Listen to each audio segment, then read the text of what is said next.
You think you know Adolf Hitler? You've never seen him like this before. Hitler's contemporaries, from his birth in Braunau to his death in the bunker, authentically flesh out the picture. Who was Hitler? Hitler neither finished school nor had any vocational training. He occasionally lived in homeless shelters or on the street. He refused to pursue a regular job. To this day, it seems inexplicable that he could come to power. Out of nowhere, Hitler became the Fuehrer, leader of the German Reich, one of the most powerful men of the 20th century, starting an inferno that engulfed the world and brought death to millions of people. The nation worshipped him and followed him blindly into the abyss. But during his lifetime, he kept his origins and his life secret. No one should know how or who he was. Fascinating and oppressive accounts from companions, friends, and enemies, as well as the most extensive collection of archive material ever shown. Much of it, hitherto unpublished, reveal who Hitler was and how he could become what he was. A notorious liar and an unscrupulous murderer. Hitler's power is now unlimited. He is Chancellor and President for life and Supreme Commander of the Armed Forces. He makes the laws, with Cabinet and Parliament having merely token functions. While portraying himself as a Chancellor of Peace, Hitler works secretly to build up Germany's military power. Young Germans are drilled in paramilitary organizations like the Hitler Youth. The people come to terms with the merciless dictatorship and the persecution of dissidents and minorities. The Nuremberg race laws are passed unanimously by the Reichstag at a special meeting convened at a party rally. After the return of the Saarland to Germany by plebiscite and in violation of the Versailles Treaty, the remilitarization of the Rhineland, the world worries about whether Hitler will make further territorial claims.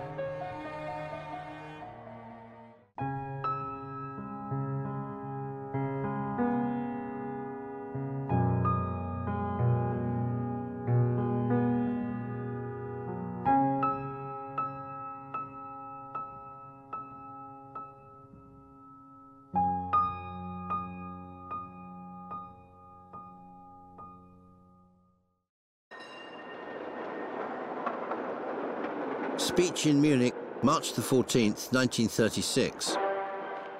With the confidence of a sleepwalker, I am following the path marked out by destiny for me. Adolf Hitler. I once said to him that the people still stood behind him. But if the corruption, the suppression of free speech, and the silencing of any type of criticism continued, one day the majority of people would refuse to follow. He replied, "Ah, Wiedemann, I too am merely an instrument of fate and can't always act as I'd like." And with that, he disappeared. Fritz Wiedemann, adjutant to Adolf Hitler. Diary, Berlin, August the 1st, 1934. At lunchtime, we drove to the Halensee baths. People are friendly and peaceful. Even the young people seem well behaved here. The Berliner Zeitung newspaper published a bulletin at 8:30 this morning. Condition deteriorating, pulse weaker. So the end is near. This death does not come at a good time. Erich Ebermeier, writer. Diary, Thursday, August the 2nd, 1934. Around 9 a.m., old Hindenburg fell asleep forever. The German people stand stricken at his deathbed. Hitler was there yesterday. Henriette Schneider, housekeeper, East Prussia.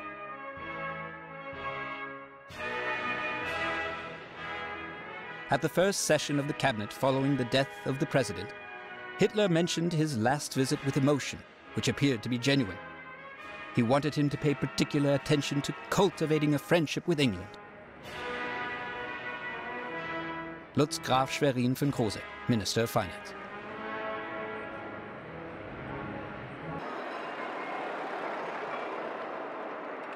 Even now, his death is too soon. Hitler surely won't allow anyone to be above him.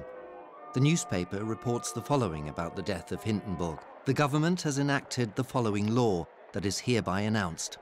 The office will be merged with that of the Chancellor, which means all authority of the President goes to the Fuehrer and Chancellor Adolf Hitler.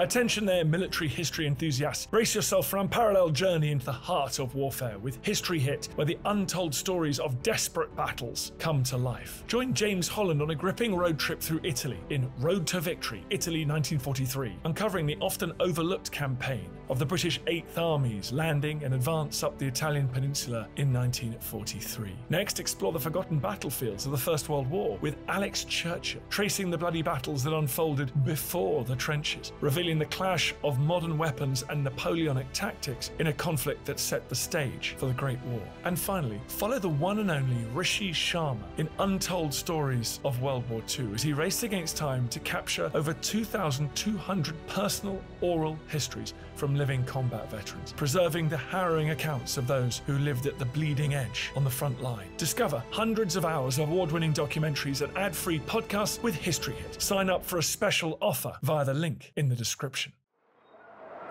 Karl Windschild, retired pastor. Wallenstedt diary.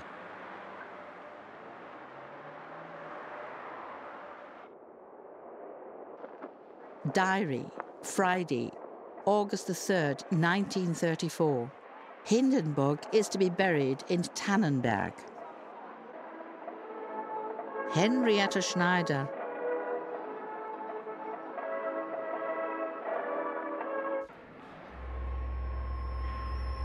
On the other hand, he repeatedly boasted in public that he was the only statesman without a bank account. He certainly didn't need one, as he had all the money of the party and the state at his command without any supervision. Fritz Wiedemann, until January 1939, personal adjutant to Adolf Hitler. For Hitler, money and goods had no real meaning. They were vague concepts. Christa Schröder, Hitler's private secretary.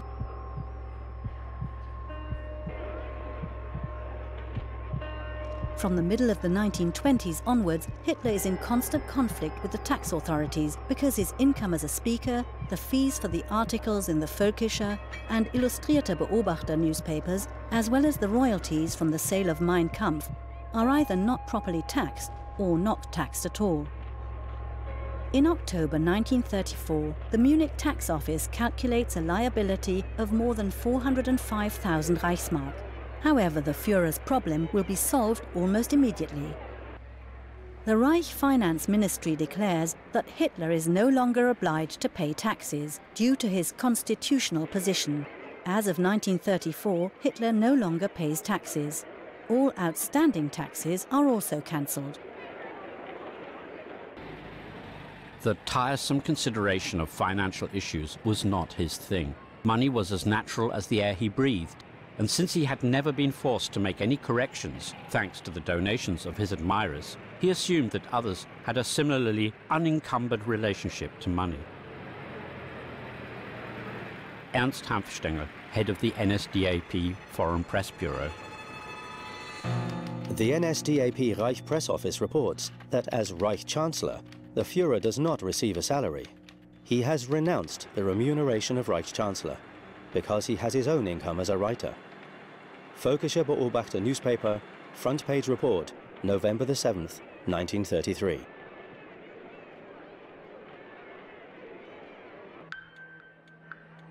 As Reich Chancellor, Adolf Hitler is entitled to an annual salary of 29,100 Reichsmarks and an allowance of 18,000 marks.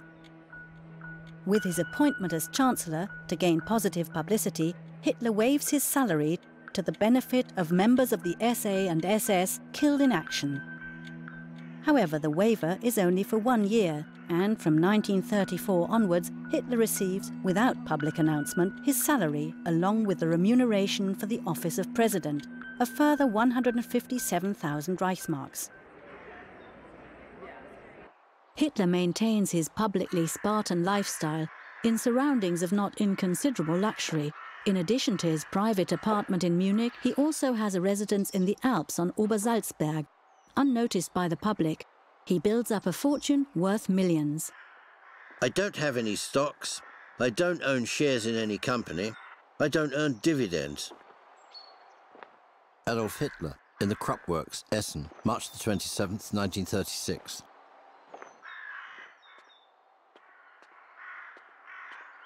He had considerable financial free rein, as there were always considerable amounts on his account at the Franz Eyre publishing house. Heinz Linger, valet to Adolf Hitler. Although for a head of state and public figure, the right to his own image is limited, Hitler makes sure he is compensated for the use of his likeness on stamps.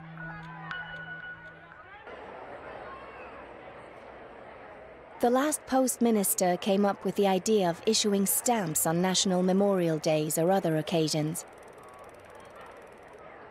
The considerable proceeds were transferred to a special fund, the Stamp Fund, which Hitler was free to use. Christa Schröder.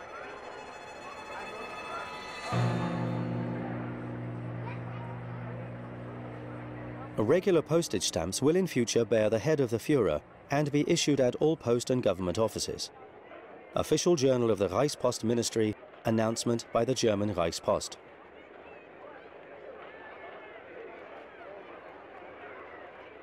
I myself once saw Reichspost Minister Ohne Sorge bring Hitler a check for 50 million.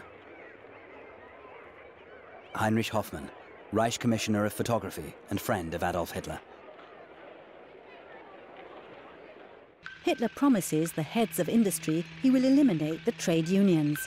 At the suggestion of Gustav Krupp von Bohlen und Halbach, industry shows its gratitude with the Adolf Hitler Fund from German industry, to which the companies pay a percentage of turnover.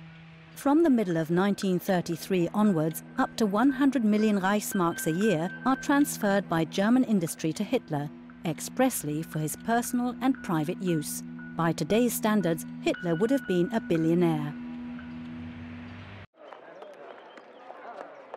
Dispatch to the Danish Foreign Ministry, Berlin, August the 4th, 1934. A man has been given power that no human being alive has ever possessed before. All this power is conjoined in one single person, whose life up until now does not give us any reason to believe that the all-encompassing genius who could save Germany has been found. Herluf Zahle, Danish ambassador to Berlin.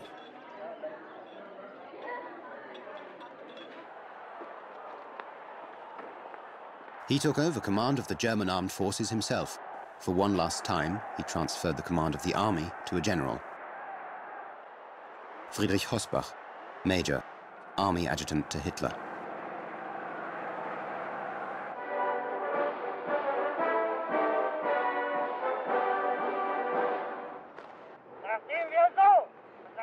Wehrmacht's oath of loyalty to Adolf Hitler. I swear by God this sacred oath that I shall render unconditional obedience to the leader of the German Reich and people, Adolf Hitler, Supreme Commander of the Armed Forces, and that as a brave soldier I shall at all times be prepared to give my life for this oath. As in the days of the Kaiser, this oath does not commit the soldiers of the German army to the nation, but to the ruler himself, the Führer Adolf Hitler. Diary, Wednesday, October the 17th, 1934. A law has been made. Hitler will remain the leader of the German people for life. Henrietta Schneider. Yesterday, we followed the ceremonies on Bückerberg on the radio. Once again, Hitler spoke excellently. All over the world, war, strikes, unrest. Here, profound peace. The people know this, or they would not celebrate him so much. Henrietta Schneider.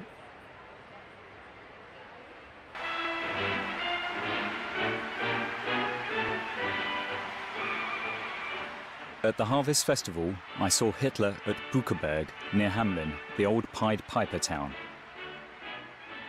An immense mass of people surged up the hill. Grandstands had been put up at the foot and the summit.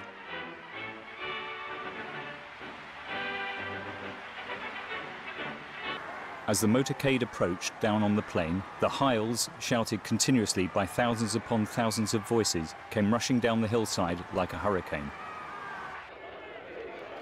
The road was flanked by peasant women from Buchenberg, from the Weserberg land, from Westphalia, all in traditional costume. They pushed forward to try and see him, to shake his hand and look into his blue eyes. He wore a beaming smile, and suddenly there he was in front of me, less than a meter away, looking directly at me for a second. He makes a strong impact, of that there is no doubt. Helmut Grossmann, Berlin correspondent for Swiss newspapers.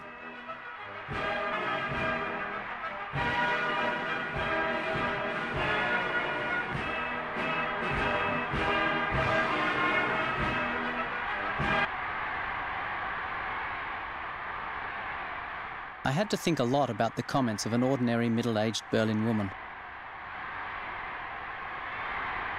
She said she went to all the ceremonies and stood near the front rows where the Fuehrer walked by. But she was never able to see him, because whenever he came near, her eyes filled with tears.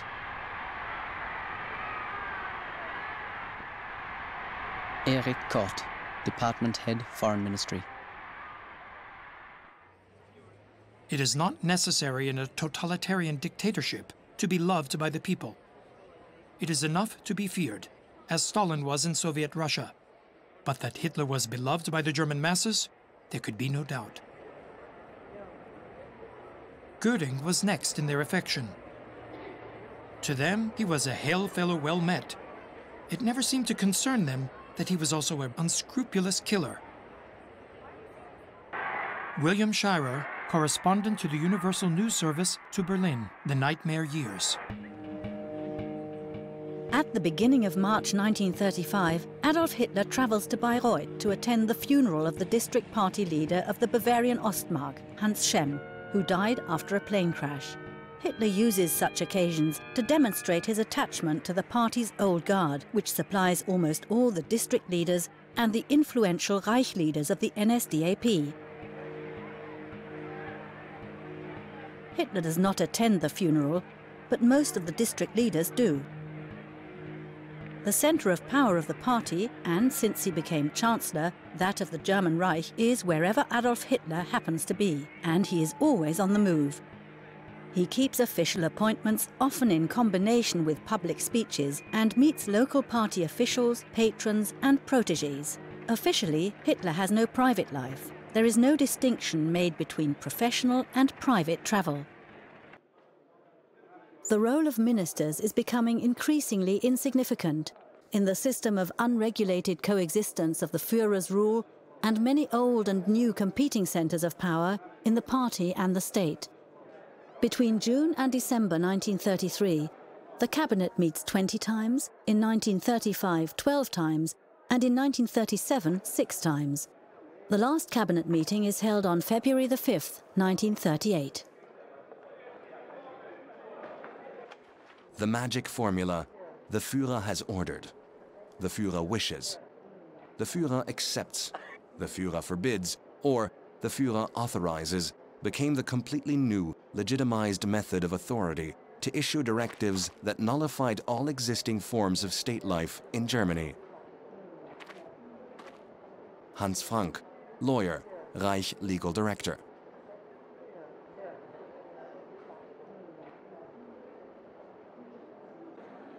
When tensions and arguments arose between leading party members, Hitler stayed out of it.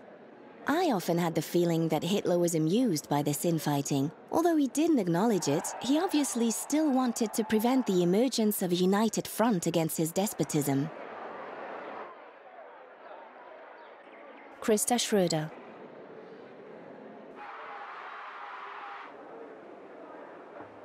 He was strangely undecided in all these matters. On the outside, Hitler appeared as a really harsh dictator who reacted quickly and brutally. That he hesitated, even almost timidly avoided decisions, seems unbelievable. But it was like that. Albert Speer, the Kranzberg Protocol.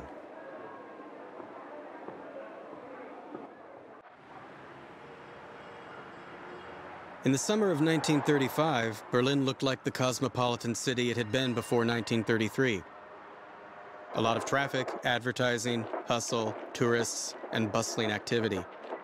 The expulsion of many artists and scientists was not readily apparent.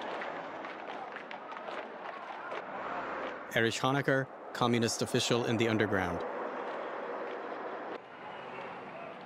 Nevertheless, I did not share the judgment of the foreign correspondents who thought that the Germans had light-heartedly resigned themselves to the loss of political freedom or become a single nation of Nazis.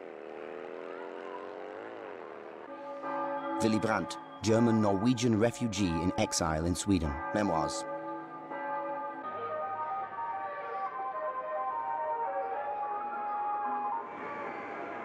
I come to Germany convinced that the overwhelming majority of the people don't find the political system of the Third Reich unjust or harmful.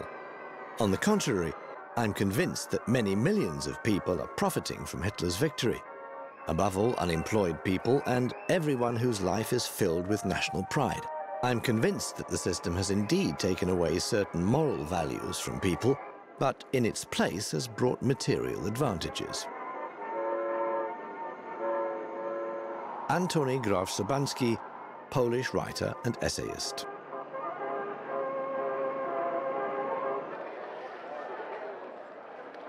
Diary, Tuesday, January the 15th, 1935. The whole day was taken up with the referendum in the Saarland. Big speeches by the Führer to the Saarlanders, announced by Goebbels. It is an uplifting feeling to experience this great era. Henrietta Schneider.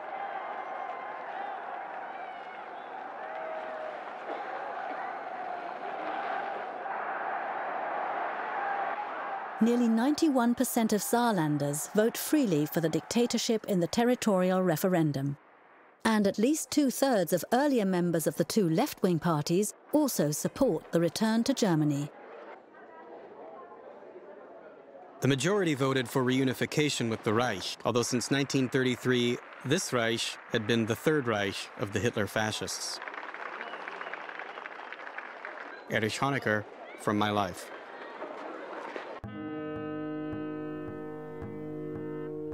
Gdansk is loosely affiliated with the Republic of Poland as a free city and over 97% inhabited by a German-speaking population.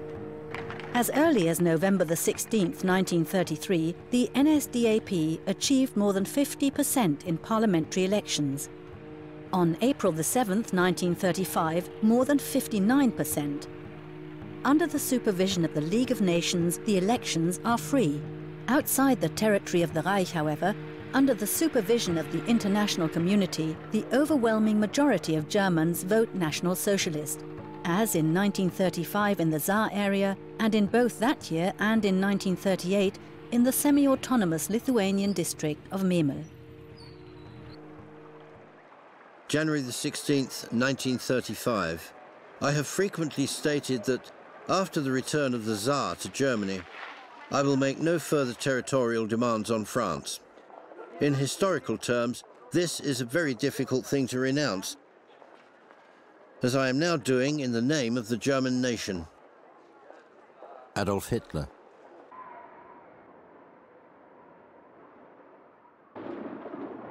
There will be no more territorial demands on France. But will he someday use weapons to take what he wants? Erich Ebermeier, writer, diary.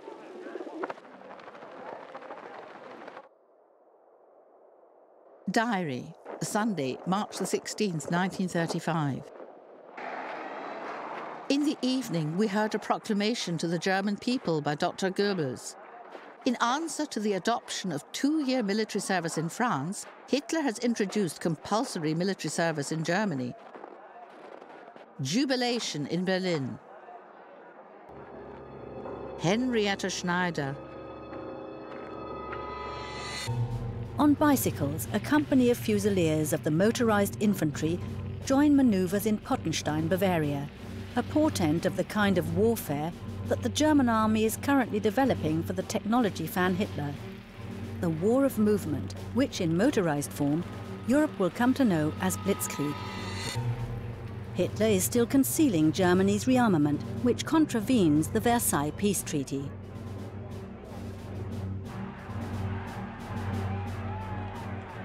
The Fusiliers' practice ammunition is not live, in contrast to the stick grenades thrown in Franconian Switzerland. Objective facts also include a number of political acts which, in contrast to the peace declarations, were directed against France. The most important of these acts were the withdrawal from the League of Nations on October the 14th, 1933, the reintroduction of military service on March the 16th, 1935, and the occupation of the Rhineland on March the 7th, 1936. During his regime, he gained a disdainful view of English power and gradually came to the point of no longer activating the former enemy as an ally, but intimidating it by an alternating sequence of friendliness and provocation. Conrad Hayden, Hitler's first biographer, 1936. Go to breakfast with Lord Baldwin. He talked of Winston Churchill and said he lacked soul. I suggested that Winston is very sympathetic to misfortune in others. He answered, "Oh, I don't deny that Winston has a sentimental side, and what is more, he cannot really tell lies." Harold Nicholson, Member of Parliament, National Labour Party. I can't lie for myself personally. I will never do that. But if I lie for my country, for Germany, then every lie is justified. Adolf Hitler to Erhard Milch, State Secretary, the Aviation Ministry.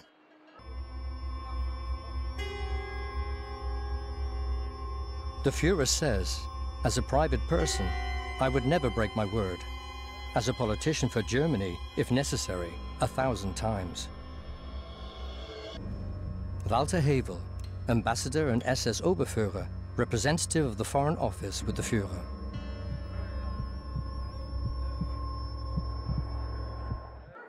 Interview with Ward Price, correspondent for the Daily Mail, January the 17th, 1935. I know the horrors of war. No gains can compensate for the losses it brings. I have seen that war is not the highest form of bliss, but the contrary. I have witnessed only the deepest suffering. Hence, I can quite frankly state Germany will never break the peace of its own accord. Adolf Hitler. In the evening, Hitler spoke in the Reichstag for over 2 hours about our desire for peace. Henrietta Schneider.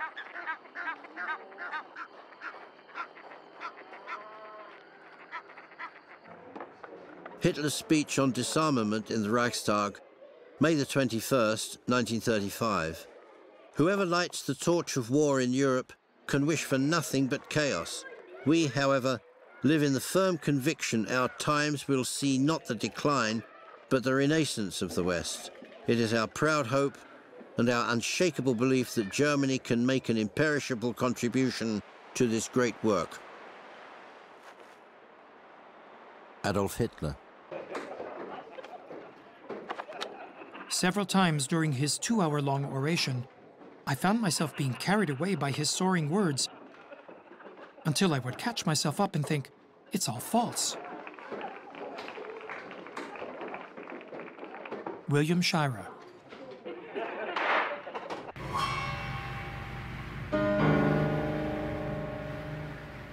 In 1937, the world still hopes to live in peace with Adolf Hitler's Germany. In 1935, Britain and Germany had agreed on a naval treaty. Germany is allowed to expand its navy to 35% of British strength. In August 1937, a naval review with German participation takes place in the English port of Portsmouth. Japanese and Italian warships also take part in the parade during the traditional Naval Week alongside Soviet, French and Canadian craft. On September the 17th, 1939, a German submarine will sink the Courageous, the first British aircraft carrier in the English Channel. I saw a sign on the shop door, "Dogs and Jews not allowed." Edgar Whitevanger.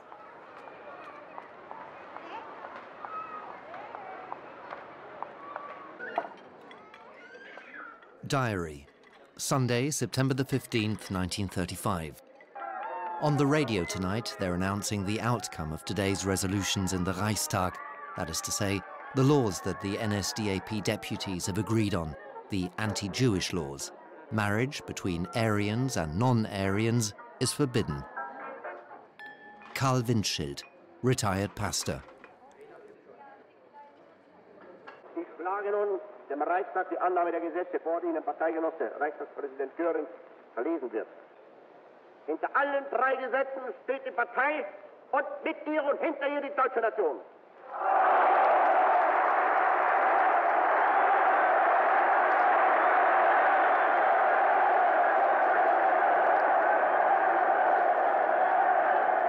Artikel 1. Die Reichsfarben sind schwarz-weiß-rot. Artikel 2. Reichs- und Nationalflagge ist die Hakenkreuzflagge. Reichsbürger ist nur der Staatsangehörige deutschen oder artverwandten Blutes, der durch sein Verhalten beweist, dass er gewillt und geeignet ist, in Treue dem deutschen Volk und Reich zu dienen. Eheschließungen zwischen Juden und Staatsangehörigen deutschen oder artverwandten Blutes sind verboten.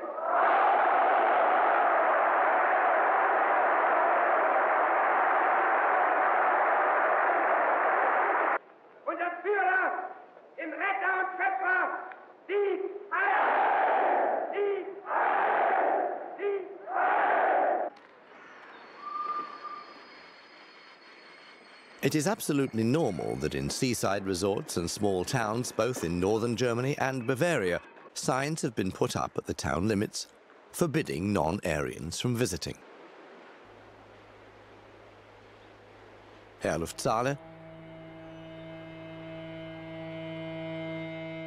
Summer holiday anti-Semitism is the ironic term for the widespread exclusion of and discrimination against guests of Jewish descent and religion in German seaside resorts and spas that was already taking place before 1933. After the seizure of power, the National Socialists are able to connect directly with the anti-Jewish attitude of many resort managements and hoteliers. In 1935, Jewish tourists are completely excluded from the beaches of the German North and Baltic Seas. A corresponding decree from the Reich Ministry of the Interior in July 1937 is thus superfluous.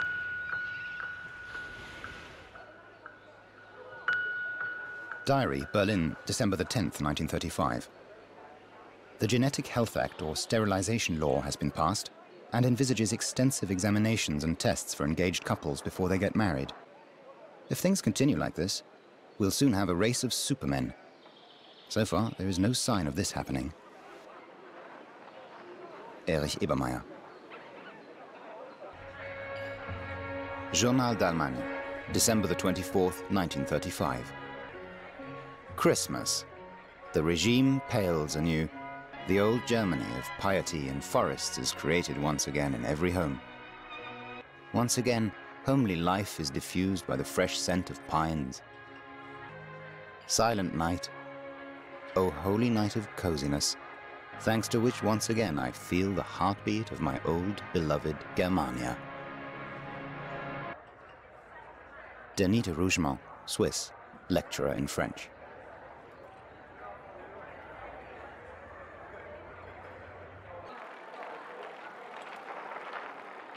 Diary. Sunday, March the 7th, 1936. At 12 o'clock, the Fuehrer gave the heralded speech. Hitler has occupied the demilitarized zone in the west. The Reichstag is dissolved. New elections are on March the 29th. Henrietta Schneider.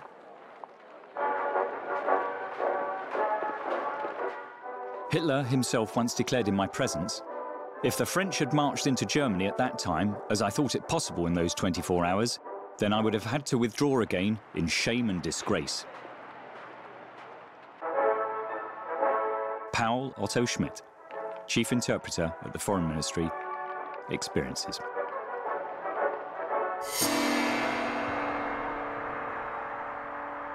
Well, France has stood idly by.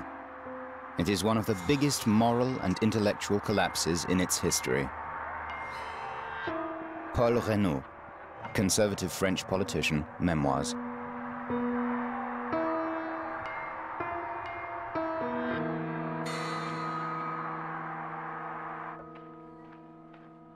Diary, Monday, March the 30th, 1936.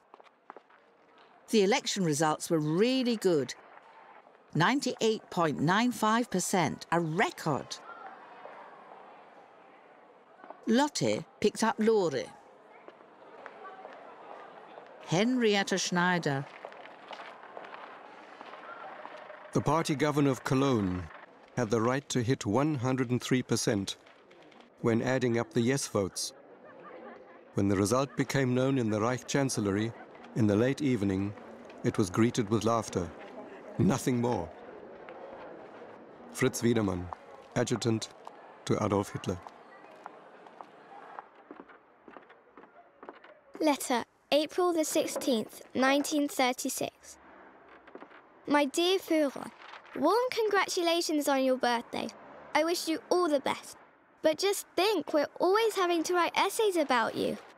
This causes our love for you to suffer. And you are much too important for that.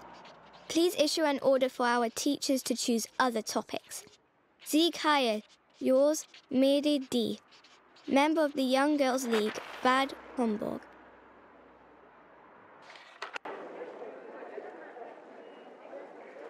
A single line of SS men separated him from the crowd.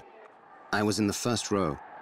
A good shot could have picked him off, but in 100 similar situations, these good shots never materialized. That's the most important thing that I know about Hitler. You can only fantasize about that.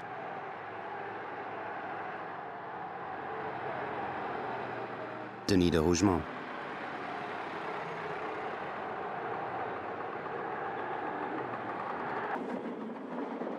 Speech at the Nuremberg Party Rally 1936. Not every one of you can see me, and I cannot see every one of you, but I feel you, and you feel me. It is the belief in our nation that has made us little people great. You come here from your daily struggle for existence and our struggle for Germany in order to gain the feeling. Now we are together. We are with him, and he with us. And we are now Germany. Adolf Hitler. One day, a few boys from the Hitler Youth came to our school playground promoting their group. We thought they were chic. They wore smart shirts with ties, told us about sports events and contests. That really impressed me. We did gymnastics and exercises, and took part in scouting games. As a good gymnast, they made me into a type of demonstrator.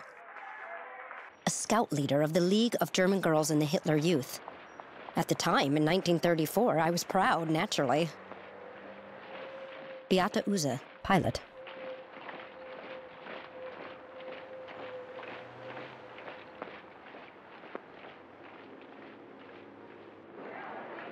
The only big Nazi who actively did sports was Reinhard Heydrich.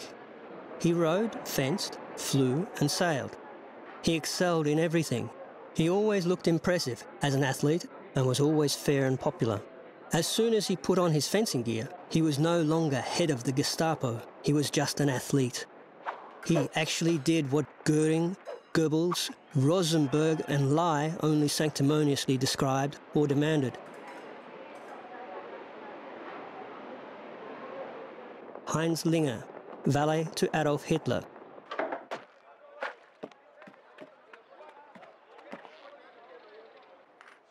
With his disdain for all things related to the body, sports, which at the time were becoming more popular, also meant very little to him. Somewhere I can remember reading how the young Hitler daringly swam across the Danube.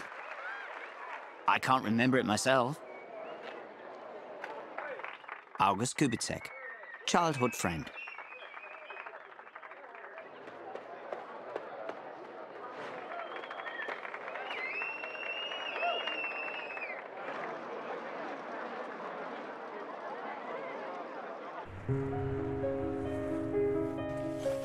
Lunch was spent mostly telling jokes, which made the boss laugh heartily. He made some personal comments and remarked that he had once been a good skier, but that he had given it up as he came more and more into the public eye. As the Fuehrer, one should only be active in areas one has a sound knowledge of, because otherwise the begrudgers would use any small mishap as an opportunity to spread slander. Henry Picker, Senior Executive Officer, Table Talk at the Wolfschanzer Führer Headquarters.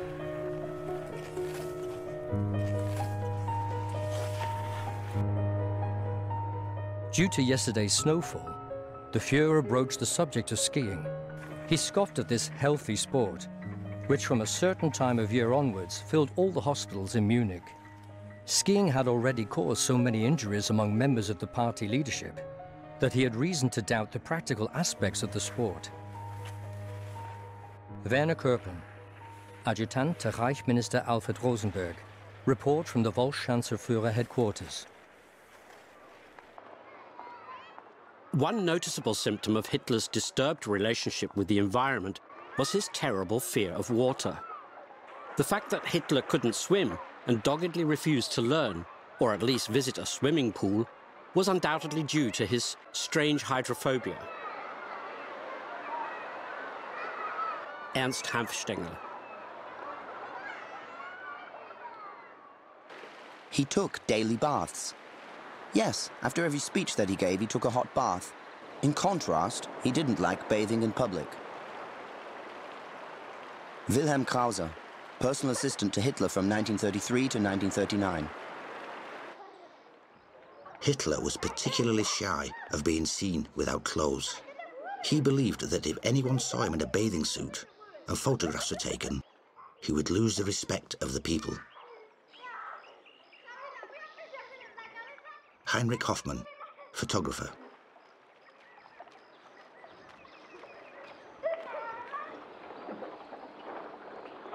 He didn't want the old saying, "There is no such thing as a great man in the eyes of his personal servant," applied to him. Christa Schröder, Hitler's private secretary. Later, Dr. Morell told me in confidence that Hitler was a difficult patient. You couldn't persuade him to allow an X-ray to be taken. When he gave him an injection, only the part of his body necessary was exposed to allow it. His servant, meanwhile, was ordered to leave the room. Heinrich Hoffmann.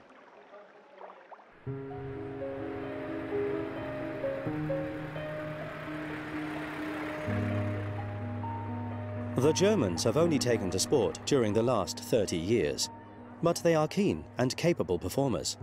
They learned most of their sport from us. Football is the most popular game, but is played less vigorously than in Britain. Charging is regarded as rough play. Football is entirely amateur, and pools are unknown. There is no cricket, but plenty of athletics, some tennis, and a little golf. Boxing and wrestling are both popular spectacles, and the Germans go in for a good deal of cycle racing. Instructions for British servicemen in Germany, 1944.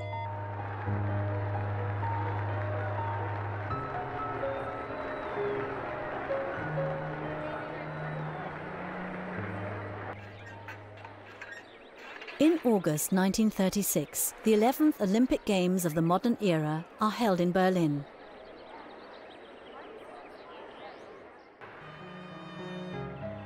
Like millions of other Germans, I was also convinced after Hitler's rise to power that Adolf the Bounteous, as he was mockingly called, really would bring better times. At the Olympic Games in Berlin, he demonstrated Germany's sporting greatness to the world. I also allowed myself to be blinded, like millions of others. Beate Uhse. Diary, July the 23rd, 1936. Our streets have changed for the better recently. The Stürmer newspaper display cases have been removed so that visitors to the Olympic Games do not feel offended by these agitating papers. Bella Fromm, German Jewish journalist. In the summer, Hitler's fame reached a peak. Everyone wanted to get to know this extraordinary man or to have seen him. Paul Stellin, Air Force attaché in the French embassy in Berlin.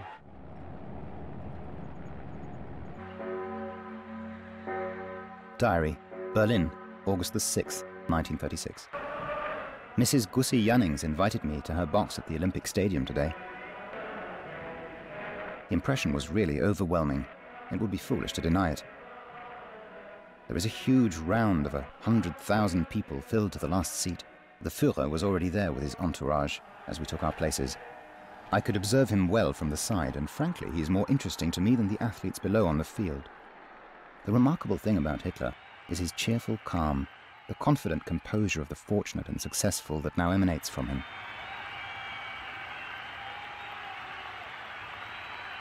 About 7 o'clock, he gets up. "The Führer and Reich Chancellor is leaving the Olympic Stadium," booms from the loudspeakers. Everyone rises to give the Nazi salute. Hitler gives brief thanks. Erich Ebermeier. Diary, August the 15th, 1936. The lack of sportsmanship from the first man of Germany makes an unpleasant impression. He acted like an insane person, jumping up from his seat and screaming in triumph when the swastika flag was raised, or when the Japanese or Finns won medals. The winners from other countries left him cold. It even seemed he was insulted by their victories over the Nordic competitors. Bella Fromm. Hans Frank remembers Hitler being highly charged and following the Olympics with passionate interest. In the end, the German team wins 33 gold, 26 silver and 30 bronze medals, first place in the national standings ahead of the Americans. These Olympics are a great breakthrough. You can be proud of Germany again. The top country in sports. It's wonderful. Joseph Goebbels, Propaganda Minister, Diary. Report to the Direction Politique et Commerciale Europe, Berlin, August the 18th, 1936. Marked by many German victories, the Olympic Games brought about an extraordinary glorification of national sentiment, and at the same time strengthened the country's admiration of and bond with the Führer. André-François Poncet, French ambassador to Berlin. The Polish ambassador, Józef Lipski, said, "We need to guard against the people that organizes itself this way. A mobilization in Germany will go just as smoothly." The word went around. Scarcely were the last guests gone when Berlin returned to its old ways. The Stürmer newspapers were hanging in the kiosks again. Max Schmeling, heavyweight boxer.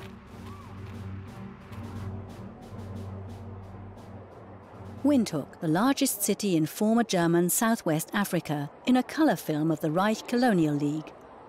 Since 1920, the former German colony has been governed by the Union of South Africa, mandated by the League of Nations. The overwhelming majority of the approximately 20,000 inhabitants of German origin sympathise with National Socialism and make this clear before the outbreak of war. With the end of the Olympic Games, Hitler's Germany has gained considerable prestige in the world. The NSDAP gathers its party members living outside the German Reich in a special organisation, the NSDAP Overseas Organization, which early on is given the status of a 43rd party district. The Volksdeutsche, or ethnic Germans outside the Reich, are looked after by an ethnic league for German culture abroad, which is controlled by the party. Diary, December the 24th, 1936. After we opened our presents, Lotte played the piano and the others sang. Then we listened to Hess deliver his message to Germans abroad. Henriette Schneider. In dieser Gemeinschaft gedenken wir heute am Heiligen Abend ganz besonders herzlich all der Deutschen, die auf schweren Posten draußen für Deutschland stehen und ihre schwere Pflicht für Deutschland erfüllen. Und wir gedenken all derer, die in zäher Verbissenheit draußen zur neuen Fahne standen und stehen, auch wenn eine böswillige oder unverständige Umwelt sie dafür hart anpackte. Das große, neu erstandene Deutschland wünscht all seinen Kindern draußen und in der Heimat ein inhaltsreiches und glückliches neues Jahr. Wir können das Fest der Deutschen nicht vorübergehen lassen, ohne in tiefster Dankbarkeit des Mannes zu gedenken, der das neue Deutschland, das Deutschland unserer Liebe, unserer Hoffnung und unseres Stolzes werden ließ. Des Mannes, der mit einer Hingabe sondergleichen über diesem Deutschland und über dem Wohl und Wehe seiner Kinder herinnen und draußen wacht, dessen Leben aufgeht in der Sorge um Deutschland.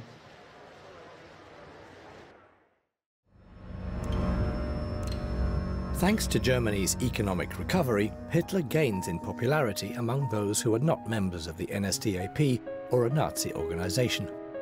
He intensifies the construction of the new Autobahn motorways and promises the Germans an affordable car, the Volkswagen, also known as the Beetle, for which an entire new industrial centre is created.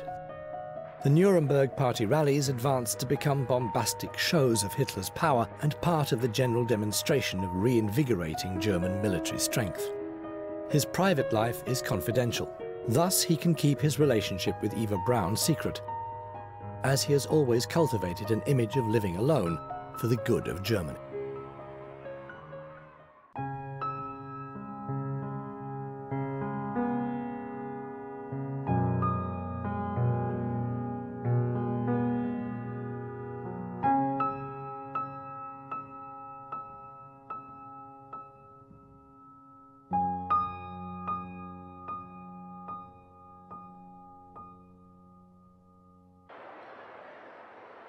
History is replete with examples of men who have risen to power by employing stern, grim, wicked, and even frightful methods, but who, nevertheless, when their life is revealed as a whole, have been regarded as great figures whose lives have enriched the story of mankind.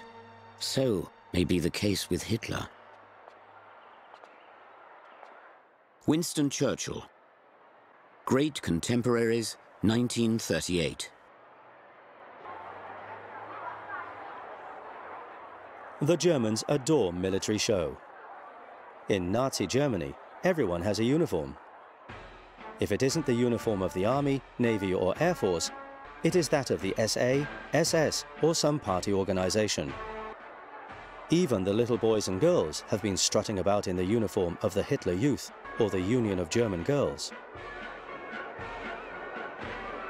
Instructions for British Servicemen in Germany, 1944. The Nuremberg Rally of Work takes place in September 1937. After the seizure of power, there will be 6 further party congresses, each with a motto. The Nuremberg Rally of Peace is scheduled for September 2nd, 1939, and is cancelled one day beforehand because of the Wehrmacht's invasion of Poland. Before the end of Culture Week, I was once again in an aeroplane. And even from the air, I could see the mass of people inside the party buildings on Zeppelinfeld. On the way back from the airport, the boiling heat of this uniformed public festival suddenly enveloped me. Marching music, columns of men, swirling dust, swastika flags in all possible and impossible places, and the pavements brown with people. Paul Otto Schmidt, chief interpreter at the Foreign Ministry, experiences. It's impossible to describe the unique intoxication that moves the hundreds of thousands of men and women. For 8 days, the city of Nuremberg is under a spell. André-François Poncet, French ambassador to Berlin. I confess that I was exceptionally impressed by much of what I saw. And I was fascinated by the brilliantly smooth running of events. Albert Kesselring, Supreme Commander, Air Fleet 1. Each time I noticed how enchanted people looked, their faces full of near-biblical devotion when they saw Hitler. As if delirious, they stretched out their arms and greeted him with screams and shouts of Heil. Paul Otto Schmidt. The march past took 4 hours. He held his right arm out in the Nazi salute for literally the entire time. Afterwards, I asked him how he was able to do that. His answer? Willpower. Neville Henderson, British ambassador to Germany.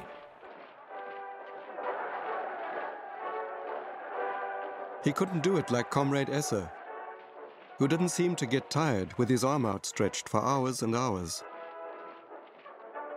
Hitler was almost envious of his stamina. Then he noticed how Esser quietly put his right arm down and raised his left. As Hitler told us later, he would have liked to have copied Esser. Fritz Wiedemann, adjutant to Adolf Hitler. Over the years, the procedures at the Nuremberg rallies are canonized. The form, as Hitler expresses to Albert Speer in a debriefing of the party convention in 1938, must be an irreversible ritual for as long as he lives. Canonization would provide his potential successor with Hitler's borrowed charisma and become a liturgy of the Third Reich.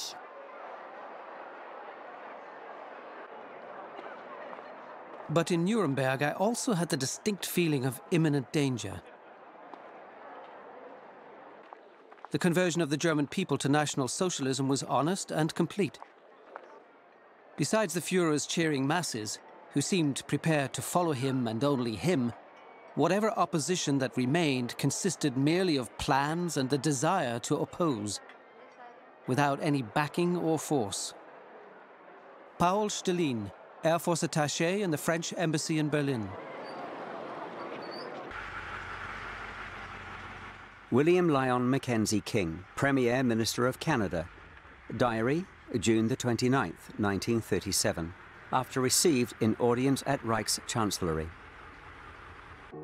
When I was formally shown into the room in which Herr Hitler received me, he was facing the door as I went in. He was wearing evening dress. Quietly and pleasantly said he was pleased to see me in Germany. His face is much more prepossessing than his pictures would give the impression of.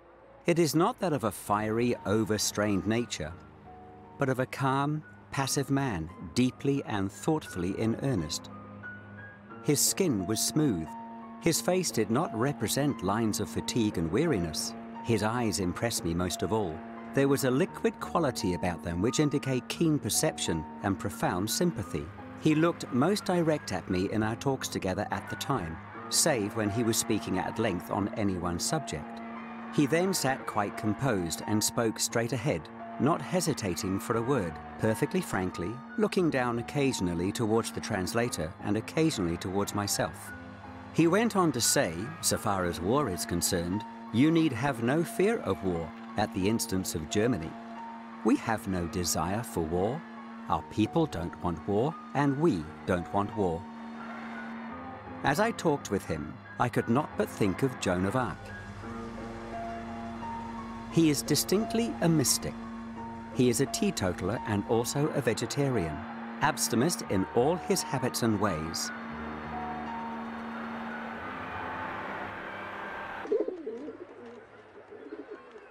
Mussolini met Adolf Hitler for the first time in Venice in 1934. Hitler was taking his first steps in international politics, while the Duce had been in power for 12 years. The first impression my husband had of Hitler was not overwhelming. Rachela Mussolini, wife of Benito Mussolini, Memoirs. He was like a gramophone that only plays 7 notes, and once played, starts all over again. Benito Mussolini. After the meeting in Venice, the relationship between Hitler and Mussolini initially remained distant.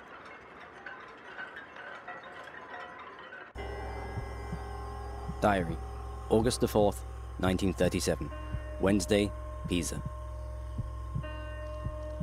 We picked up a German boy by the name of Martin on the way to Pisa. Very interesting, as he was definitely anti-Hitler. Although he couldn't tell us much about it. He also told us how very much the Germans hate the Russians. It looks like the next war will come from that direction, especially as England and the rest of Europe seem to be drawing away from Russia. John F. Kennedy, student traveling in Europe. Diary, September the 6th, 1937. The Duce held forth on America, an element of cultural decomposition. He's planning to write a book, Europe in the year 2000. The races that will play an important role are the Italians, the Germans, the Russians, and the Japanese. The others will be devoured and destroyed by the acid of Jewish corruption. They even refuse to father children because it causes pain. They do not know that pain is the only creative element in people's lives.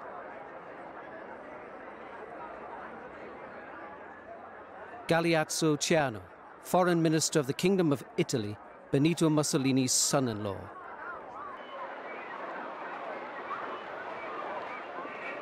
Diary, August the 17th, 1937. Arrived in Munich around 8 and went to the Hofbräuhaus, which was very interesting. Hitler seems so popular here as Mussolini was in Italy. John F. Kennedy.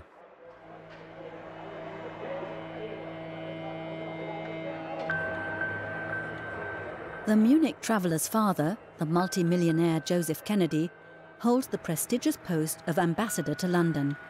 He is close to Hitler-friendly circles of the British aristocracy, and thus isolated from Washington and London. In 1940, he will resign. Diary, August the 18th, 1937. Munich. Got up late and none too spry. Had to talk to the proprietor, who is quite a Hitler fan. There is no doubt about it that these dictators are more popular in the country than outside, due to their effective propaganda. John F. Kennedy.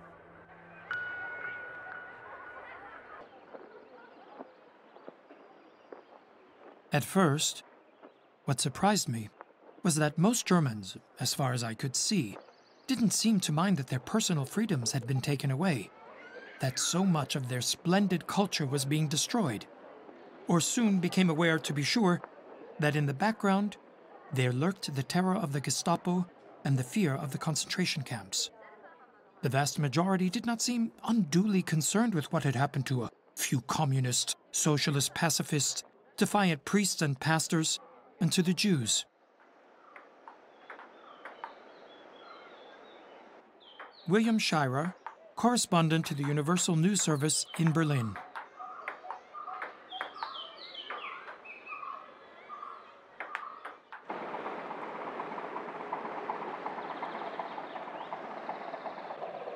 Departure for Cologne via Frankfurt. All towns are very attractive, showing that the Nordic races certainly seem superior to Latins. The Germans really are too good. John F. Kennedy.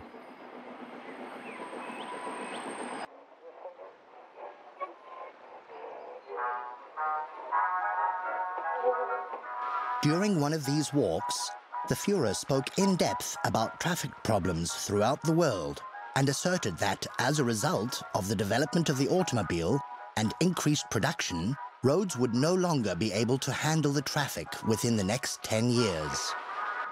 Within 50 years, the horse would be a showpiece of the army at best, or else be on display in a zoo or circus, to be gazed at as camels and elephants are now. Gerhard Engel, army adjutant to Hitler, memoirs in diary form.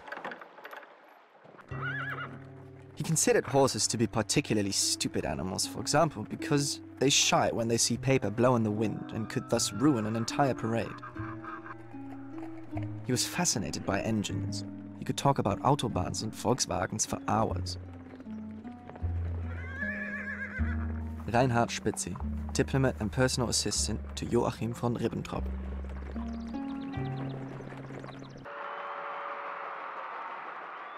Between 1933 and 1938, Hitler is constantly on the move with his large entourage. For this purpose, he has a motorcade, 3 planes, and a special train with 2 carriages at his disposal. Hitler's favorite vehicle when traveling was the car. Second came the train.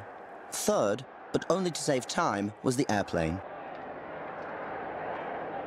The motorcade consisted mostly of 4 to 6 cars, except for official journeys, when there were often more. The first car was the Führer's, then the SS escort, adjutant cars, and the last had the luggage. The motorcade consisted exclusively of Mercedes, because Hitler didn't like it when there was a different make of car in the motorcade. Wilhelm Krause, personal assistant to Hitler.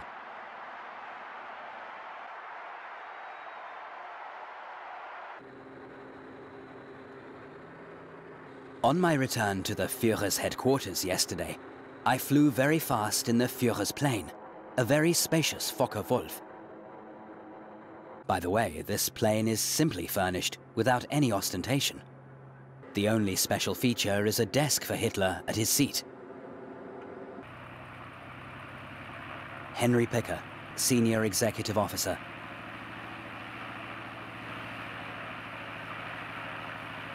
On May the 19th, 1935, Hitler's former bodyguard Sepp Dietrich, now commander of the Leibstandarte SS Adolf Hitler, ceremoniously opens the Frankfurt am Main-Darmstadt motorway. As early as May 1933, Hitler, who is fascinated by cars and technology, issued a program of motorway construction, which was to create a dense network of 4-lane roads across Germany. Under the responsibility of the General Inspector for German Roads, Fritz Todt, there are about 1,500 kilometers of motorway under construction in autumn 1934. This is also designed to reduce unemployment. In 1936, around 120,000 workers are employed on the project. One of Hitler's positive achievements was to build hundreds of miles of first-class motor roads, though his object in doing so was largely military. These are called Autobahnen, carways. Instructions for British servicemen in Germany, 1944. From there, headed to Utrecht on one of the new autostradas. That are the finest roads in the world. Really unnecessary though in Germany, as the traffic is so small. But it would be great in the US, as the speed is unlimited. John F. Kennedy.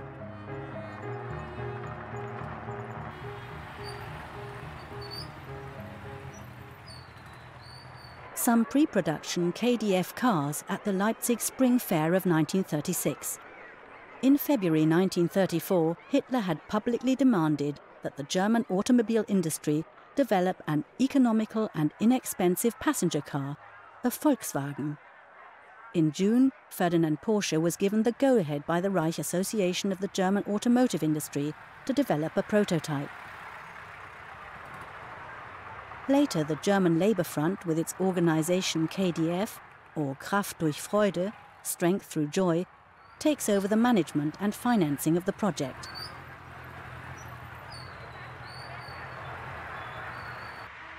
On May the 26th, 1938, near Brunswick on the Mittelland Canal, the foundations for a Volkswagen plant are laid. Shortly thereafter, a new conurbation called the City of the KDF Car at Fallersleben, later Wolfsburg, is founded. In the KDF city, no private cars will be produced.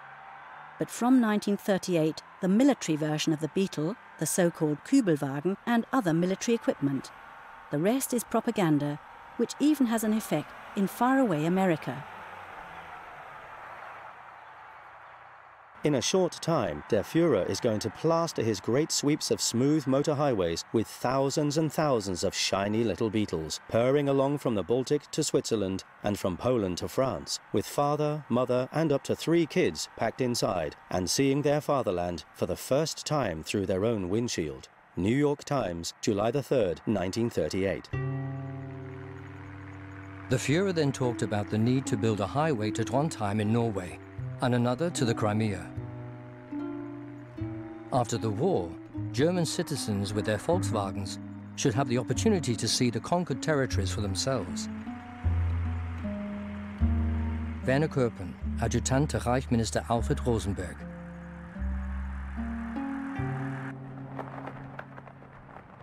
Diary, September the 23rd, 1937. The preparations for the trip to Germany are complete. I personally took care of the details. Galeazzo. The Brandenburg Gate and the Pariser Platz had been transformed into a real theatre set by Benno von Arendt. When we turned into Wilhelmstrasse, I had the impression that I was an actor in a gigantic opera performance. Banner flags hung from the roof down to the ground floor on both sides of the front of the buildings. Paul Otto Schmidt.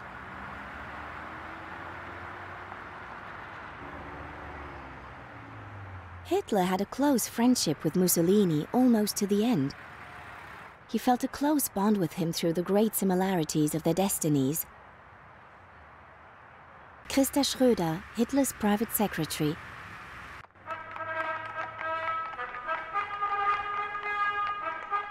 Diary, Berlin, October the 2nd, 1937. It was inherently a law of its own. The law governing special holidays for the state capital Berlin and the movement capital of Munich. It was determined that September the 2nd would be a holiday for Munich, and September the 28th for Berlin. Thus motivated, millions poured into the streets. Erich Ebermeier, writer. Diary, September the 28th, 1937. The German people are tired of standing for hours to catch a short glimpse of any notable personality. The surging throngs of people were primarily SA men in civvies. Bella Fromm, German Jewish journalist. The Duce called me. It's unimaginable what I saw here. The German people are of an exceptional type. With these trumps in his hand, Hitler can risk everything. Rachela Mussolini, wife of Benito Mussolini. Diary, Wednesday, September the 29th, 1937. Yesterday we heard very good speeches by the Führer and Il Duce in Berlin. I feel really queasy again. Henrietta Schneider, East Prussia, housekeeper. I liked the new cult. It stood for flags, shiny police horses, gloriously colourful uniforms, torches and music. Everything for free without having to bother my dad to take me to the puppet show. Thomas Geffer, German Jew, prisoner in Buchenwald.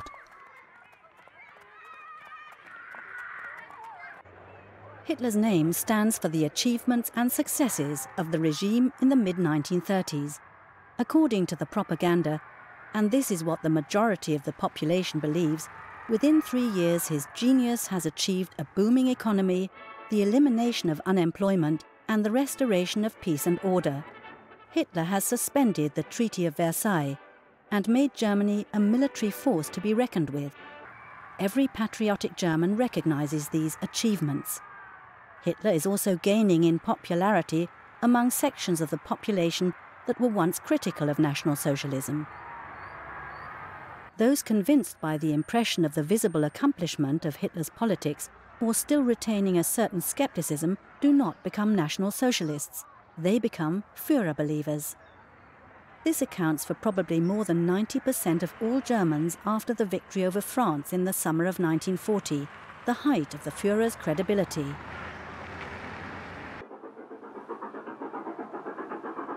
Diary, Kampen, Sylt, August the 18th, 1937. Frau Tiedemann has made her peace with the Third Reich. And she's right. You're not obliged, as a hostess, to have a worldview. She rented one of her houses in the dunes to Göring last year. Erich Ebermeier.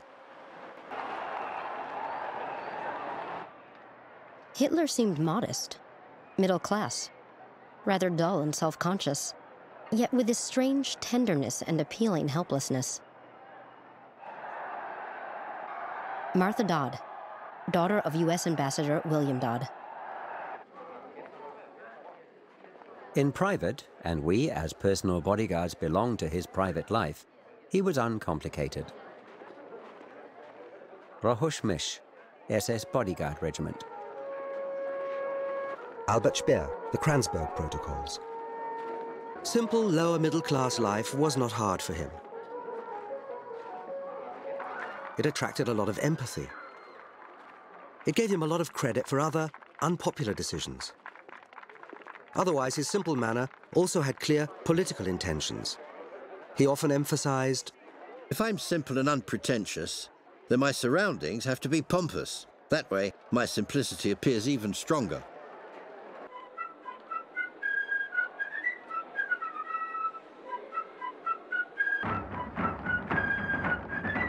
This week, our city celebrated German Art Day. Young girls dressed as Vestal Virgins scattered flower petals in the wind. Youths dressed as Roman citizens and wearing sandals like the ancient Romans marched in the balmy warmth of the beginning summer. Edgar Feuchtwanger, German Jewish neighbour of the Adolf Hitler.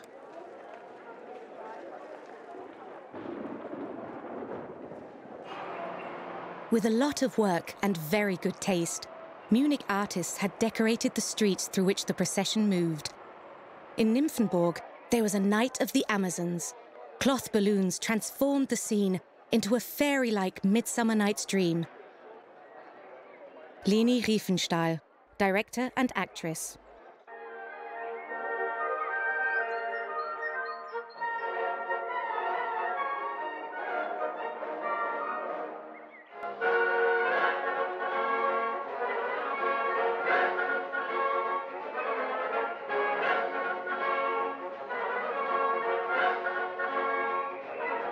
The position of Hitler and the National Socialists on sexuality is contradictory.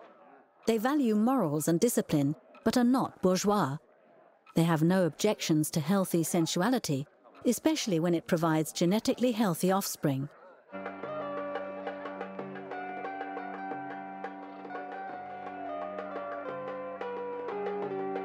After a year of Puritanism, the Nazis went to the other extreme. In later years, nudism was so commonplace that a ballet girl who refused to go along with it was soon out of a job.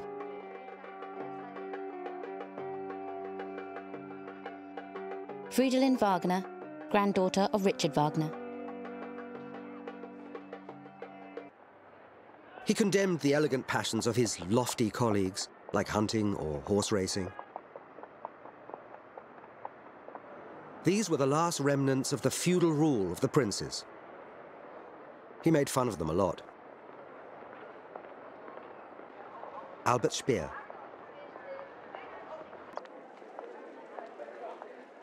Berlin, November 1937. In November, the hunting exhibition was opened by Reichsmaster Hunter Göring. Strong foreign participation contributed to its success. causing a sensation in Berlin and impressing the visiting guests from all over the world. Our French countrymen came in droves. Paul Stalin. It has been suggested many times that Hitler had unwavering faith in his old comrades. As far as the Reichsmarschall was concerned, this assumption is true, unfortunately. Heinz Guderian, commander of the 2nd Tank Division.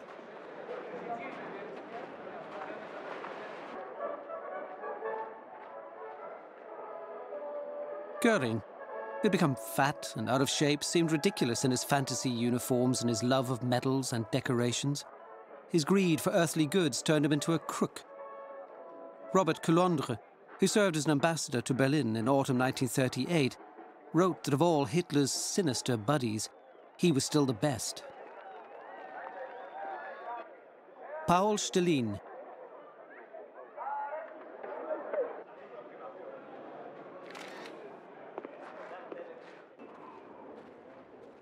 For the rest of the evening, he told jokes about Goebbels and Goering. Do you know the difference between Goebbels and Goering? He asked, and when nobody could answer, he solved the riddle himself. Goebbels is the maximum amount of nonsense a man can utter in 1 hour, and Goering is the maximum amount of sheet metal a man can hang on his chest. Friedelind Wagner. On October the 18th, 1936, Adolf Hitler issues the Order to Implement the Four-Year Plan. Headed by Goering as commissioner of the Four-Year Plan, it aims to make Germany self-sufficient and ready for war at short notice. The power of attorney for the four-year plan was the most extensive concessionary power ever granted in Germany, and all later authorizations actually came from that first power of attorney. Even Goebbels, as the organizer of total war, was subordinate to me. Hermann Göring, conversation with Hermann Bross, Nuremberg, 1945. The Germans have, of course, many good qualities. They are very hard-working and thorough. They are obedient and have a great love of tidiness and order. Instructions for British servicemen in Germany, 1944. The international port of Bremen. Despite the efforts to achieve self-sufficiency, the recovery of the economy has also stimulated foreign trade. From 1937, the commissioner for the four-year plan, Hermann Göring, creates the third largest German industrial group with his own Hermann Göring Reichswerks. Most people were in work again, although wages and salaries were modest, considering the long working hours. The mood in broad sections of the population was not exuberant, but not hostile to the regime either. Even many workers who used to vote for the left were impressed by the extent of the success. Willy Brandt, Social Democrat in exile, later German Chancellor. The German workers, like the Roman proletariat, were provided by the enterprising Dr. Ley with circuses to divert their attention from the lack of freedom and the scarcity of bread. Within the labor front, Ley created a gigantic organization called Kraft durch Freude, Strength Through Joy, which provided the German worker with fun and games for his leisure at bargain rates. It offered, for instance, dirt-cheap vacation trips on land and sea. Dr. Ley built 2 cruise ships and chartered 10 others to handle ocean cruises for Kraft durch Freude. They were amazingly inexpensive. William L. Shirer, journalist, The Nightmare Years. At the end of the Weimar Republic, the average number of paid days holiday for workers and employees was 12 working days, with Saturday being a working day. The National Socialists extended the holidays to 3 weeks a year, without a legal framework, but it was mostly only older workers with more than 25 years' service who got so much leave that they could actually travel anywhere.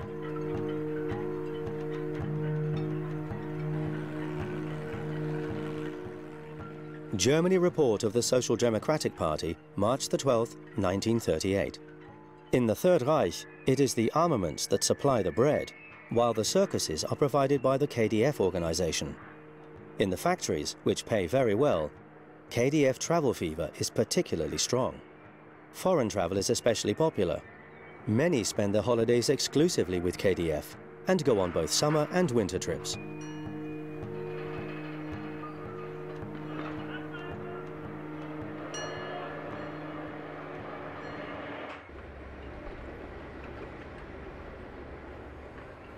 Letter, March the 20th, 1936. To the Fuhrer and Chancellor of Germany in Berlin. As a former member of the SPD, the undersigned has followed your policies, but could not at first understand that all German national groups you came in contact with were enthusiastic about both your program and your person. Until through your actions, after the seizure of power, it became clear that the unfaltering will to fundamentally transform conditions in Germany filled a decent, honourable person with pleasure, being able to live as a German in Germany. The elimination of all parties and interest groups was itself an act of greatness. I would like to express my gratitude for this if you are interested in the thanks of a simple man. Heil, mein Führer, Adolf Hitler. Signed, Wilhelm E., Trumpet at Meurs, Rhine. 1 in 4 households in Germany still have no electricity. At the same time, long-range missiles are being developed in Peenemünde, aircraft for transatlantic passenger traffic built in Bremen, and experiments with jet engines undertaken in Augsburg.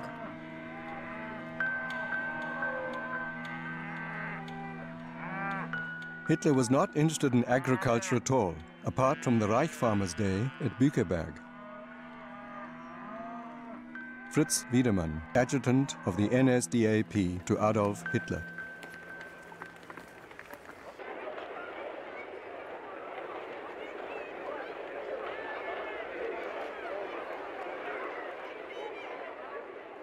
In Hitler's worldview, the peasantry is one of the backbones of the nation.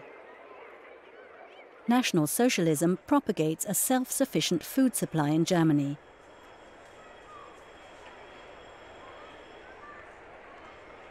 In order to facilitate the identification of the rural population with the new regime, in 1933 the National Socialist government declares the Thanksgiving Harvest Festival, which is based on Christian or even older religious rituals, the day of the nourishment trade, an official holiday, like May the 1st for industrial workers.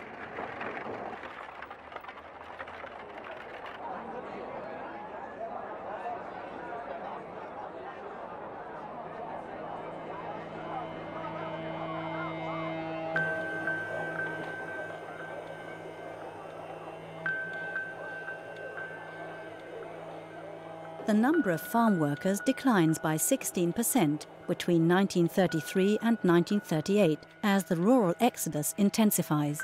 Neither coercion nor propaganda can reduce this drain on labour. Nor can modern technology remedy the situation. What little foreign currency there is needed for tanks, cannons and planes, not tractors and harvesters. Agricultural production threatens to decline.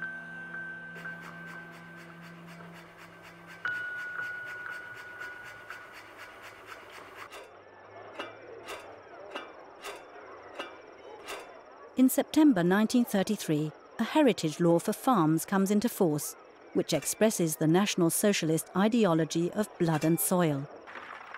The peasantry is considered the source of life of the Nordic race.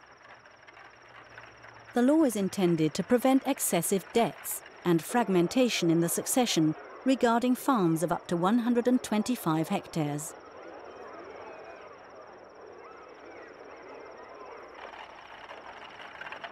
Hereditary farms only go to a single heir.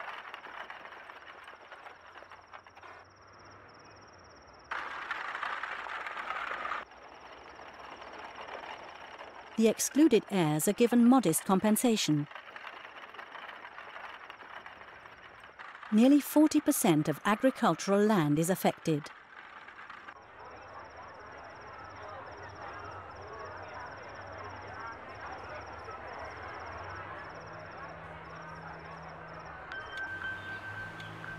In rural areas of northern and eastern Germany, As well as in parts of Bavaria, peat is used for heating.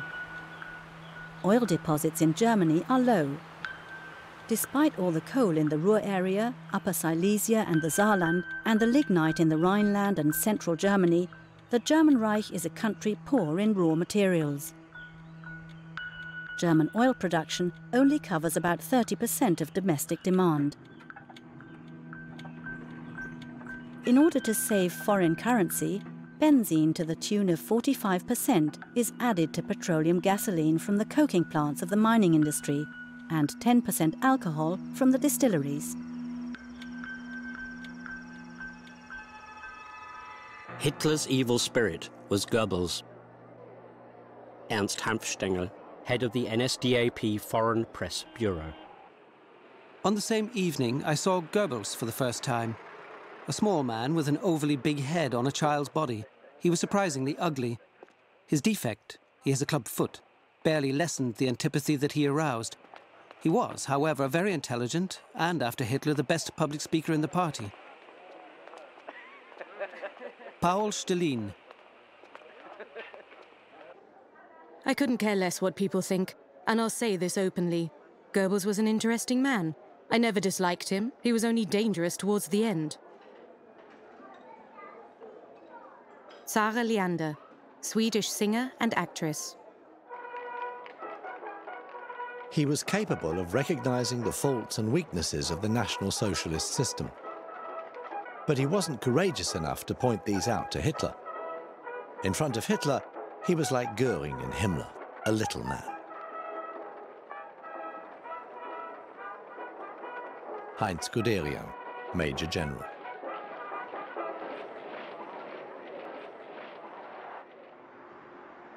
Hitler's private apartment.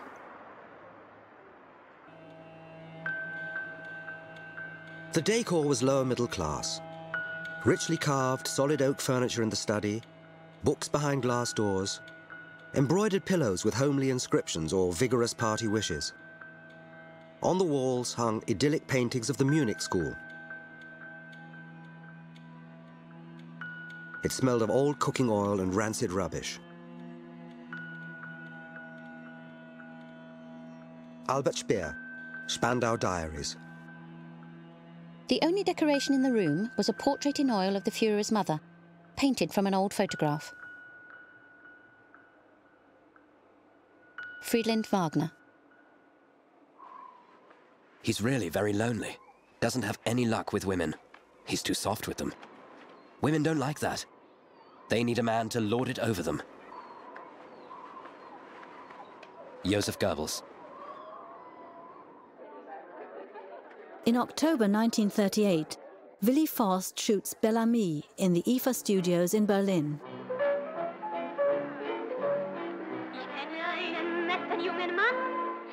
Speech to the Nazi Women's League in Nuremberg. There was a time when liberalism fought for the equal rights of women, but the faces of German women, of German girls, lacked hope. They were gloomy and sad. And today we see countless beaming, laughing faces. Adolf Hitler.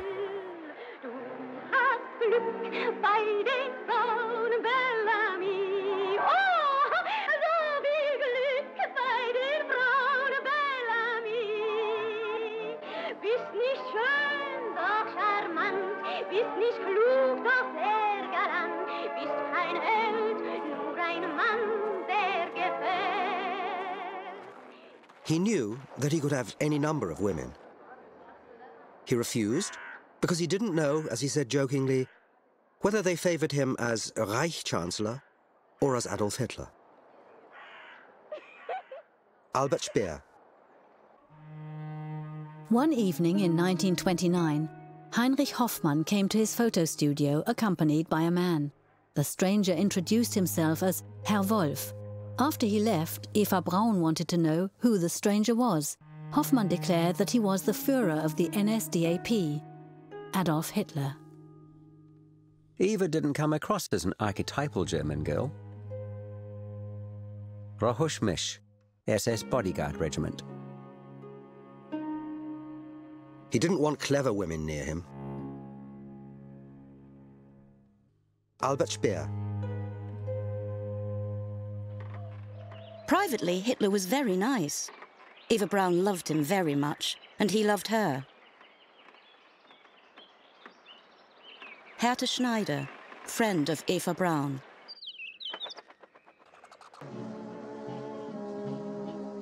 Hitler had got used to his girlfriend's character, but he didn't give in to everything she wanted. She was subject to a lot of strict rules. When she danced, she did so secretly because Hitler disliked dancing. Christa Schröder.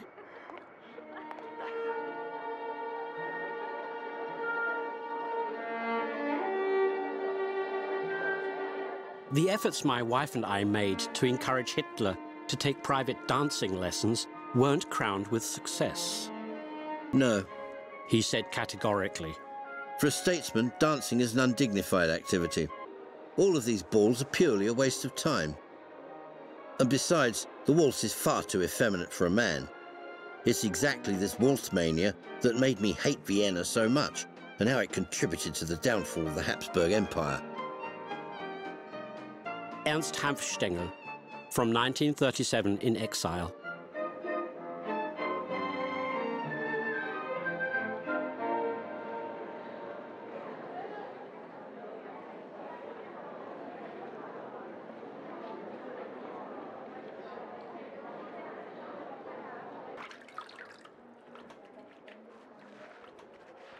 She had an extremely beautiful figure and was well proportioned.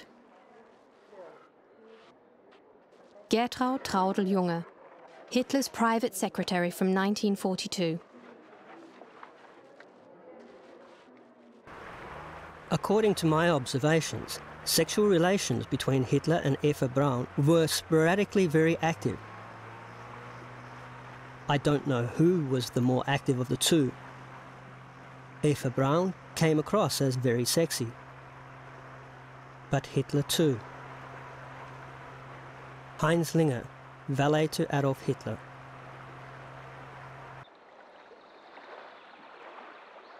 I never observed any intimacy between Hitler and Eva. Neither did my comrades. Rohush Mish. Diary, November the 18th, 1934.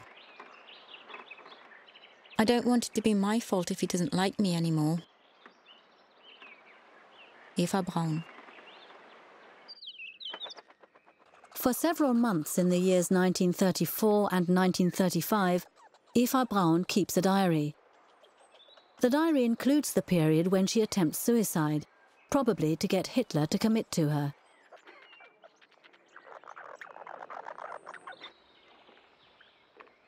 Diary, March the 11th, 1935. If only I'd never met him. I'm in despair. I'm buying sleeping powders again. He only needs me for certain purposes. Nothing else is possible. When he says he loves me, he means it only at that moment. Eva Braun.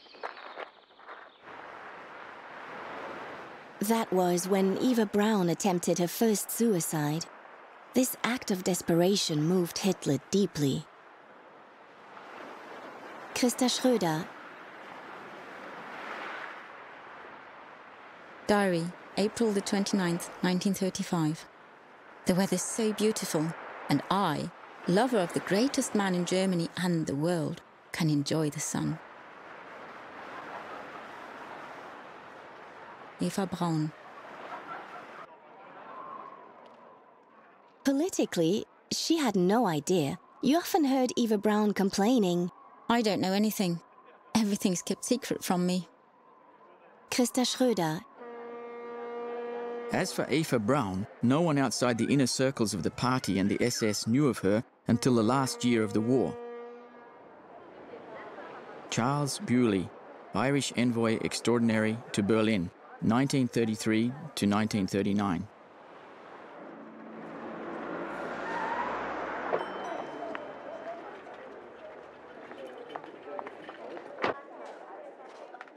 The existence of Hitler's girlfriend doesn't remain totally unknown.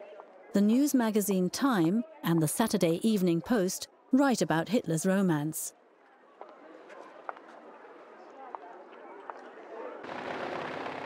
December the 16th, 1939. In the closing days of last August, a blonde Bavarian girl named Eva Braun moved into the Great Chancellery of Wilhelmstrasse. There she conducts herself as if she were the wife of the Nazi dictator. Of course, European intelligence services have long known about the relationship between Effie and Hitler. Richard Norbert, Saturday Evening Post.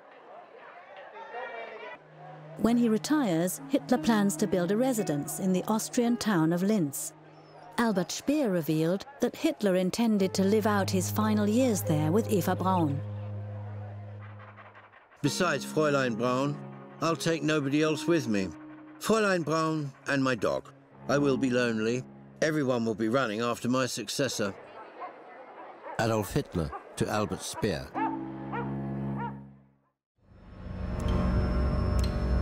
Hitler's power and popularity are unquestioned. And Göring, the second man in the state, is similarly popular as well, if not as close to the Fuhrer as others.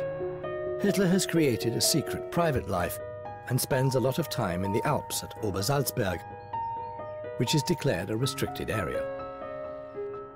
Hitler threatens to invade Austria. The Austrian Chancellor surrenders, allowing the country to be taken over. In a subsequent plebiscite, nearly 100% of Austrians vote in favor of integration into the German Reich.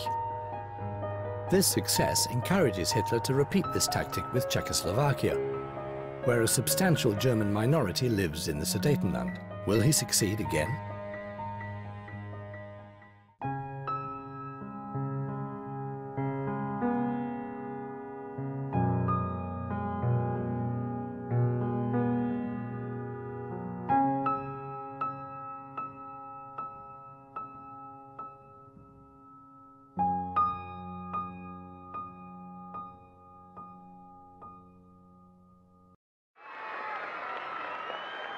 Has anything like the Third Reich ever existed before?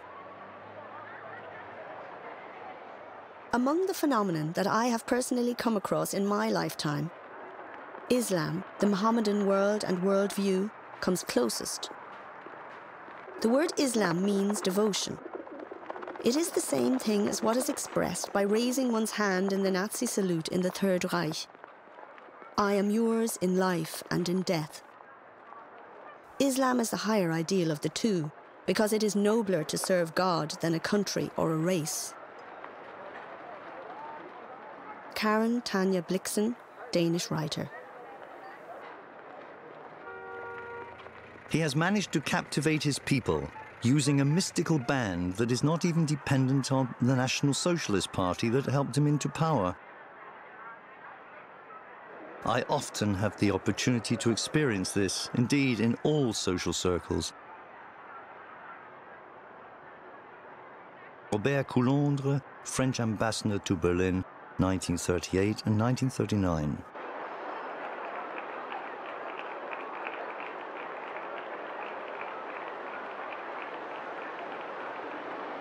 Hitler's rule uses an aesthetic of overwhelming to bind the masses to the system. In the early days of his movement, well-organized and choreographed mass marches imply a strength which is in fact non-existent. After the seizure of power, he employs uniforms, dramaturgy, lighting effects known as cathedrals of light, and military pomp to amalgamate and unify the hurriedly summoned masses to a picture of strength, power and violence. Of the facts themselves, there was no doubt. He had restored to Germany her self-respect and recreated orderliness out of the chaos and distress which had followed her defeat in 1918. Neville Henderson, British Ambassador to Germany. The year 1937 is the quietest of Hitler's 12-year reign. There are no foreign policy provocations, no new racist laws, no publicly staged pogroms. If one were to believe the footage shot by amateur filmmakers who come from the upper middle class, the people in Hitler's Reich enjoy their lives.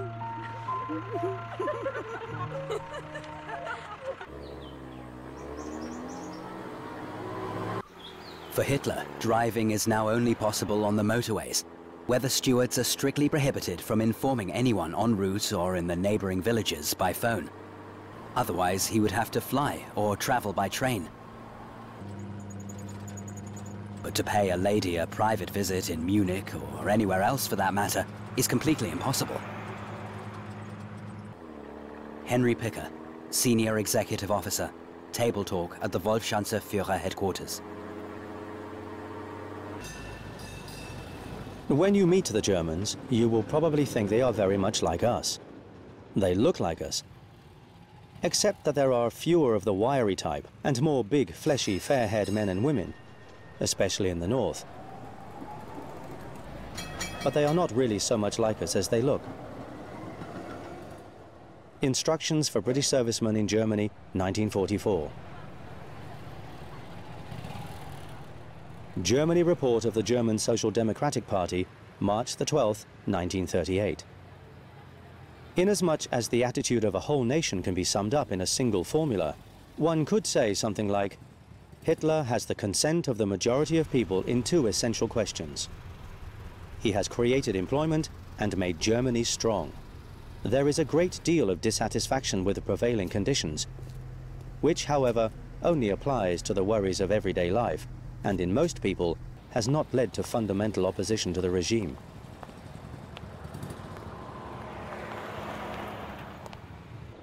Heinrich Himmler visits Quedlinburg in the Prussian province of Saxony. In the medieval city, he propagates a cult around King Henry I, for Himmler, the founder of the German Reich. The king is buried in Quedlinburg Castle.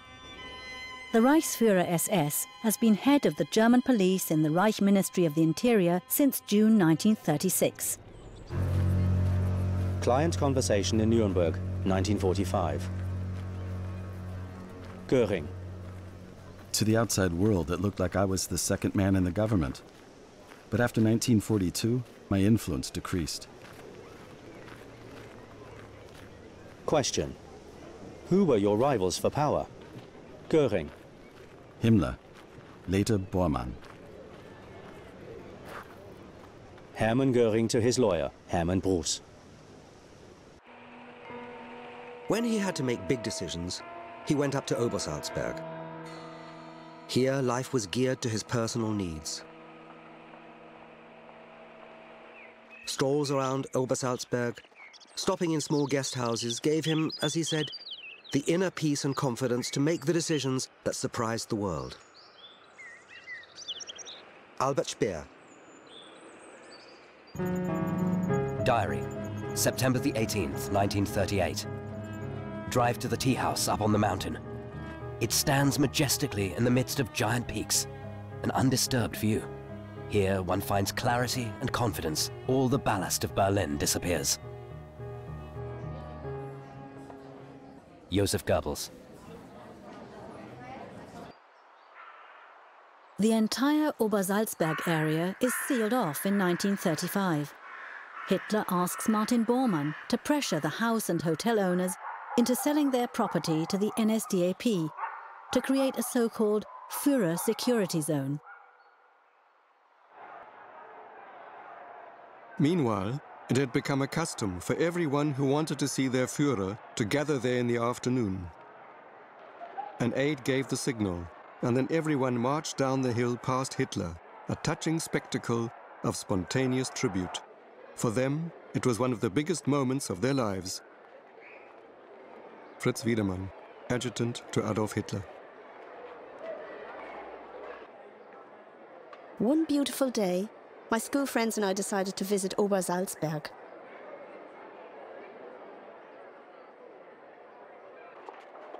Suddenly, Hitler appeared in front of his Berghof residence and greeted the lines of people. When we students from Munich reached where he was, an aide ran down. He told us, "The Führer wants to greet you." We followed him to the Berghof. Hitler stood there and shook our hands. He asked, "Do you want to have tea with me?" We found that really exciting, and we were led onto the terrace. Elisabeth Nuller-Neumann, student in Munich.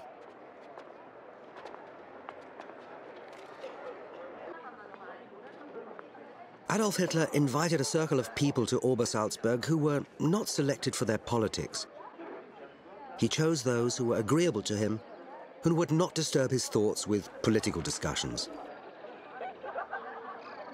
Thus, the circle was made up of artists, some women, Fräulein Braun, mostly the secretaries, the personal and army adjutants, Ambassador Hevels, Sepp Dietrich, Professor Morel, Esser, and their wives. Bormann, Brandt, and I were also members of this circle. Albert Speer. Usually, straight after dinner, there would be a discussion. After that, there was a stroll to the little tea house, half an hour's walk away from the Berghof. Hitler led the way with the honored guests. The others followed far enough behind to be out of earshot. The party met again on a plateau beneath a tea house that had a wide view of the Alps. The way back to the Berghof was always by car. Christa Schröder, Hitler's private secretary.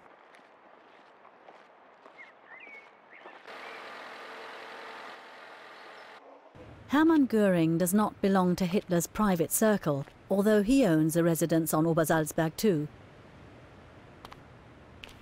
Hitler maintains no private relationship with him. The same is true of Heinrich Himmler and of Ribbentrop, whom Hitler appoints as foreign minister in February 1938, yet excludes him from his private life around Berghof. Komm, ja, mein Cäsar. Kommst du mich besuchen? Mutti, kommst du mich besuchen, ja? Komm. Ordentlich satt geworden, Cäsar. Los, schön, spring. Hopp. So ist gut. Even as Hitler's deputy, I always had to restrain myself because I often didn't know about plans and projects. In secret, it was determined, and in 1936 then disclosed to the ministers that I would be considered the Führer's successor. Nevertheless, the Führer often did not inform me about important actions. Hermann Göring, conversation with Hermann Bross, Nuremberg 1945.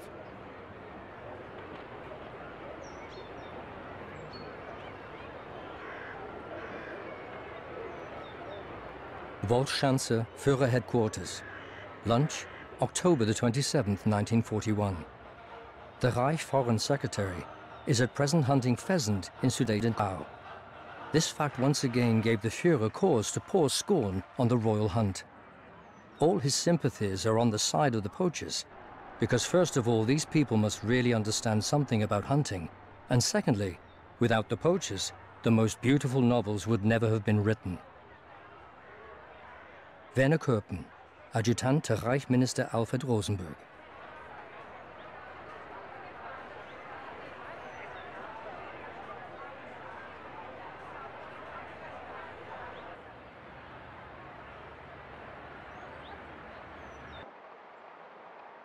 He didn't drink a drop of alcohol, never ate meat, didn't smoke.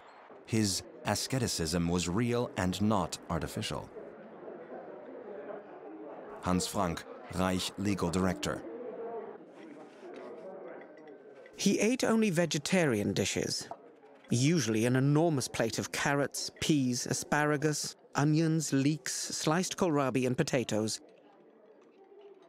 all mixed up together in a thick white sauce. Sefton Delmer, British correspondent for the Daily Express in Berlin.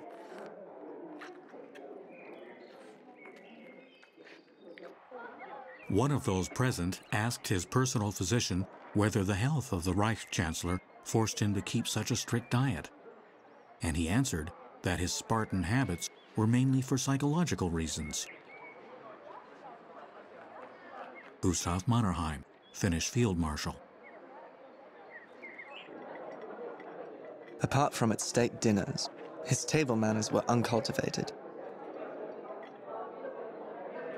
Reinhard Spitzi, personal assistant to Joachim von Ribbentrop. Incidentally, the Führer tried to spoil the meat-eaters' enjoyment of their meal. Although he didn't want to convert anyone to vegetarianism, he suddenly began talking about how awful it was walking through an abattoir. Gertraud Traudl-Junge, Hitler's private secretary.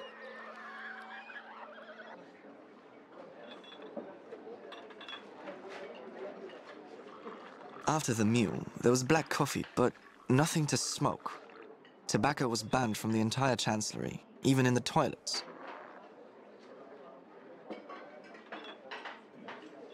Reinhard Spitzi.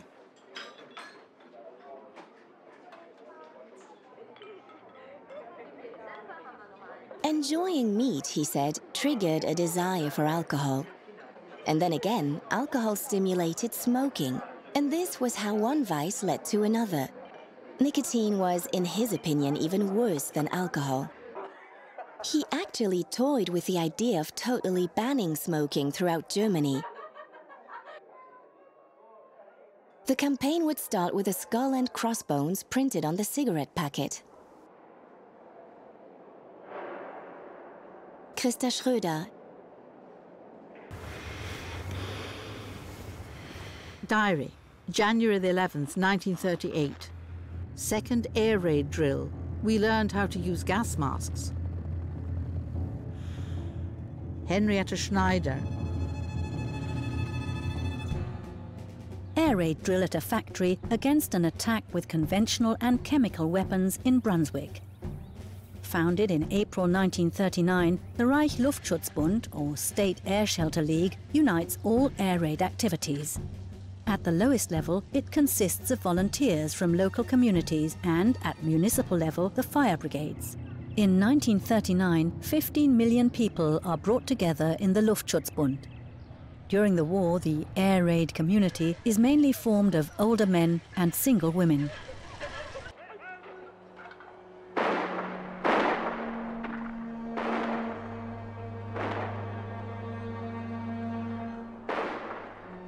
The Fuehrer had at this time something like the power of Napoleon after Austerlitz and Jena. Winston Churchill, member of the British Parliament. Seefeld in Tyrol, on the day the Wehrmacht enter Austria. The Austrian NSDAP has been banned since 1933 for terrorist activities. Previously, they had received on average less than 25% of the vote at regional elections, but in some cities such as Innsbruck, more than 40%. On July the 25th, 1934, the Austrian National Socialists tried to stage a coup and failed. Already in July 1936, however, the National Socialists imprisoned in Austria were pardoned. The activities of the party were tolerated and it gained support, especially in Carinthia and Styria. As far back as I can remember, the rise of Hitler in the powerful country next door cast a threatening shadow over us. Egon Schwarz, Austrian Jewish high school student in Vienna.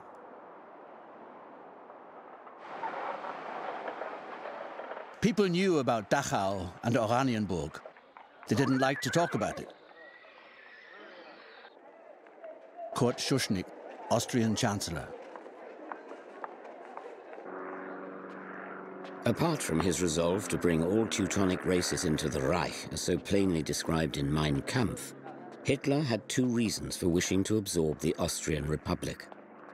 It opened both the door of Czechoslovakia and the more spacious portals of southeastern Europe to Germany. Winston Churchill, the Second World War. Führer's order, March the 11th, 1938, 8:45 p.m. Operation Otto. The demands of the German ultimatum to the Austrian government have not been fulfilled. To avoid further bloodshed in Austrian towns, the march of the German armed forces into Austria will commence at daybreak on March the 12th. Adolf Hitler. On Friday, the 11th of March, 1938, Austrian radio broadcast a program of light music. It was 7:45 in the evening when the announcer suddenly interrupted. The Chancellor was going to speak. Kurt Schuschnigg said that in order to avoid bloodshed, he would capitulate to Hitler's wishes. He ended his speech with the words, "God protect Austria." Dr. Edward Bloch, the Hitler's family doctor, written in US exile, March the 15th, 1941.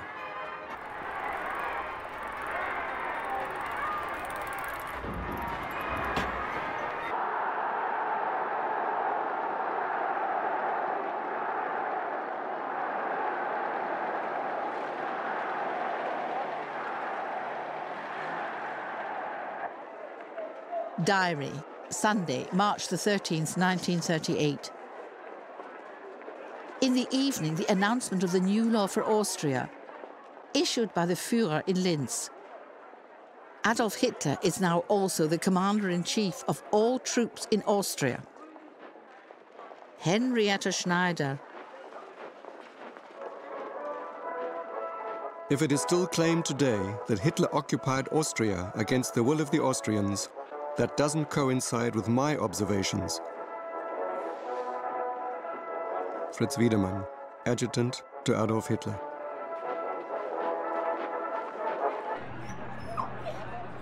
It is correct to say that a very large number of Austrians were gladly prepared to accept National Socialism and integration into the German Reich.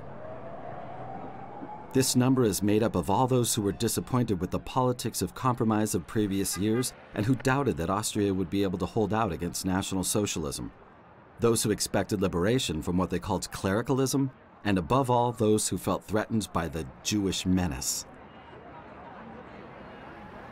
Ernst Rüdiger Starhemberg, leader of the Austrian Home Guard, from March 1938 in exile.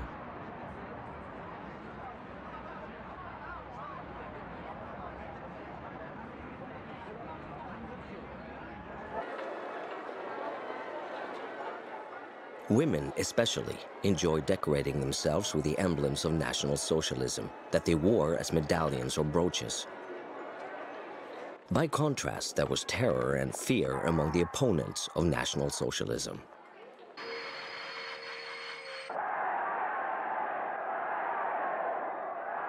The fear was particularly acute among the Jews and led to hasty actions and suicides.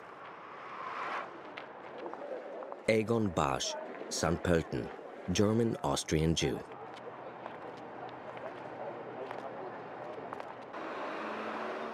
Diary, Tuesday, March the 15th, 1938.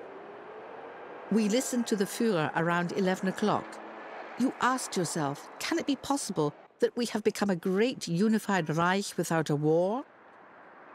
In the evening, Kurt Riewer's engagement appeared in the newspaper.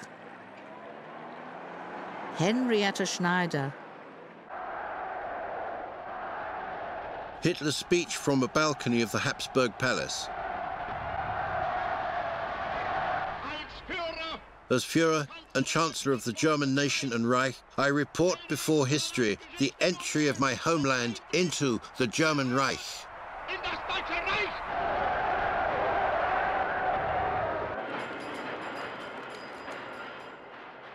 On March the 25th, 1938, Hitler begins the last election campaign of his life. Hitler wants to confirm the annexation of Austria in a referendum. He estimates 80% will vote in favor of it in Austria.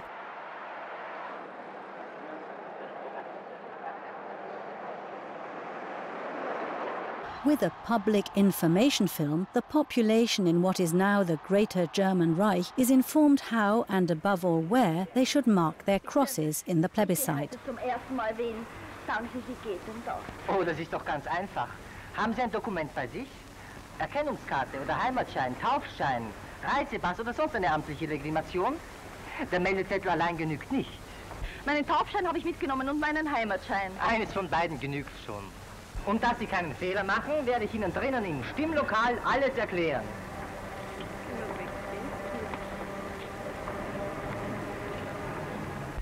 Also jetzt passen Sie gut auf.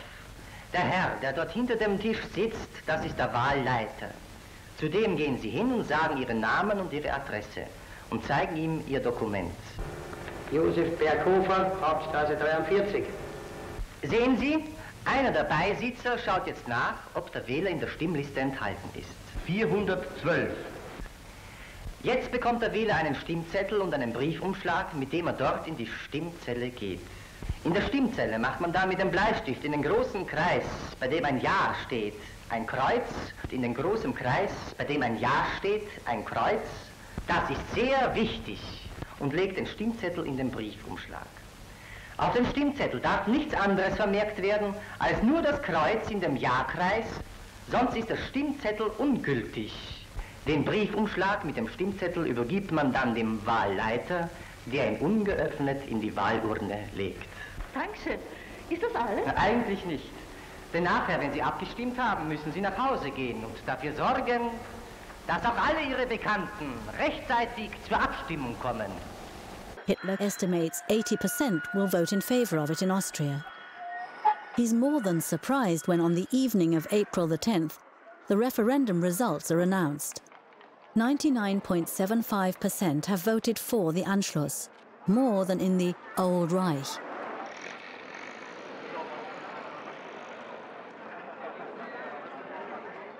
Election Day in Schwetzingen, 10 kilometers west of Heidelberg. On April the 10th, 1938, in combination with the plebiscite on the annexation of Austria to the German Reich, an election for the now Greater German Reichstag takes place. Between November 1933 and April 1938, Adolf Hitler calls 3 elections for the German Reichstag, which has been disempowered by the Enabling Act. These elections to his pseudo-parliament are fixed and anything but free. They do not say anything about the support of Germans for Hitler's policies. For example, unmarked ballots are considered as being in favour. Germans of Jewish descent and so-called Jewish half-breeds lost the right to vote in 1935. Between March 1933 and April 1942, Hitler convenes the powerless parliament to confirm his policies just 19 times.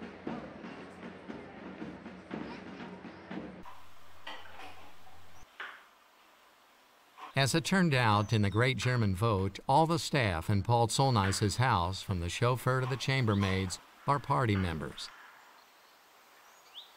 Everyone is reeling from the euphoria that occurs with the typical signs of an epidemic. Even those far away are exposed to the contagion. Frank Thies, German writer, Fragments of Historical Experiences. All laws enacted before then, including the Jewish acts that were passed in 1935 in Nuremberg and later strengthened and significantly extended, would be transferred at once and with full force to the new territory, and its entire state and social life turned upside down overnight. Egon Schwartz, Austrian Jewish high school student in Vienna, later historian.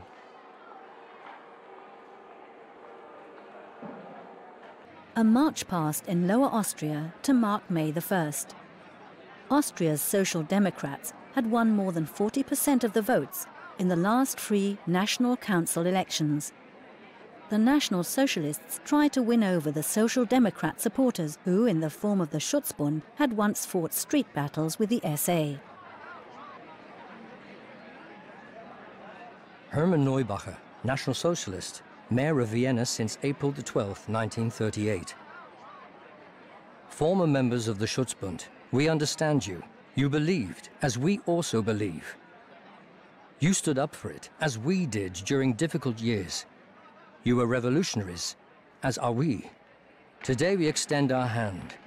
Are you prepared to work with us faithfully, and until the very last? Then I accept your vow. To our great Führer, Sieg Heil.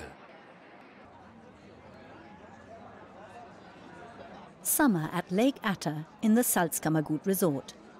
The middle class have also come to terms with the Anschluss, which has been overwhelmingly promoted in mass initiatives and propaganda campaigns.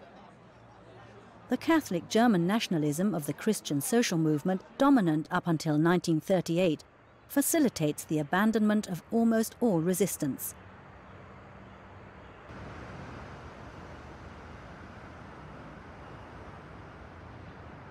Hitler has imprisoned the leading politicians of the Ständestaat, the corporate class state, as, for example, the mayor of Vienna, Richard Schmitz, and ex-chancellor Kurt Schuschnigg.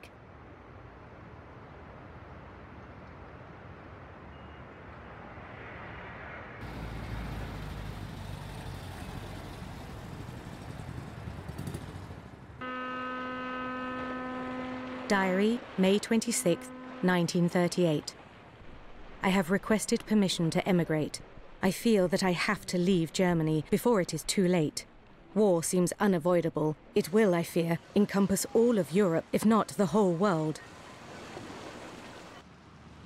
Bella Fromm, German Jewish journalist.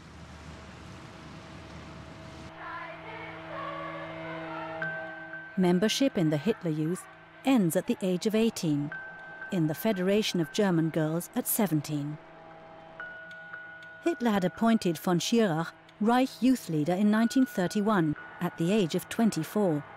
At that time, the leading cadres of the Hitler Youth were hardly older than those entrusted to them. According to Hitler's instruction, youth should be led by youth. The National Revolution is undoubtedly a youth movement. The new Germany is being built by the young for the young. The military discipline, which serves as a backdrop to the present drama, provides remarkable contrasts. Antoni Count-Sobanski, Polish writer.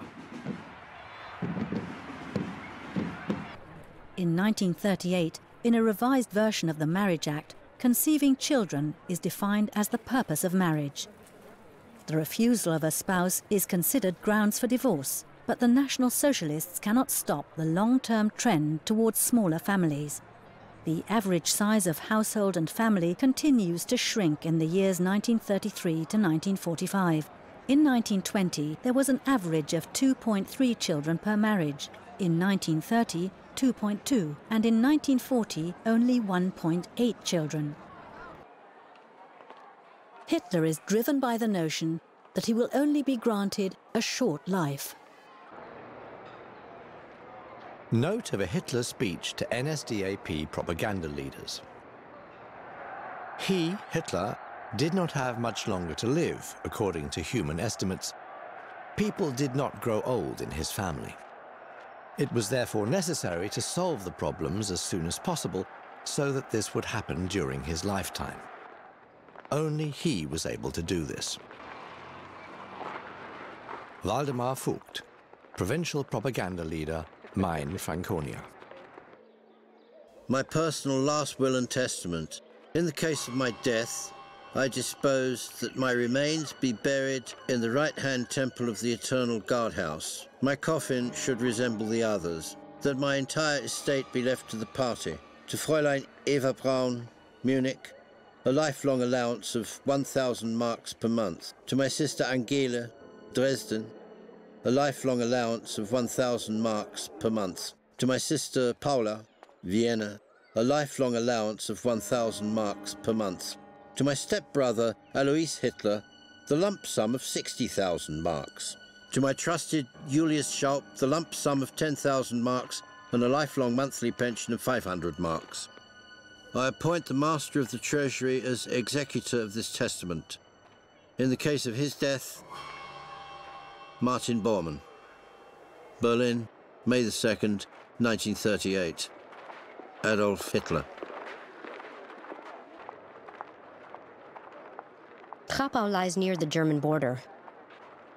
Whenever we came up to the border, several in the group broke away, ran across the borderline, and kissed the German earth.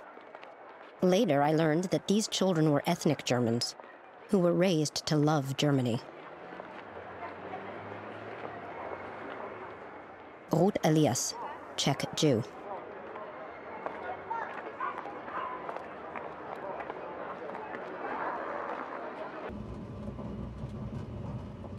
The history of the Sudeten German liberation movement is closely linked to Adolf Hitler's National Socialism.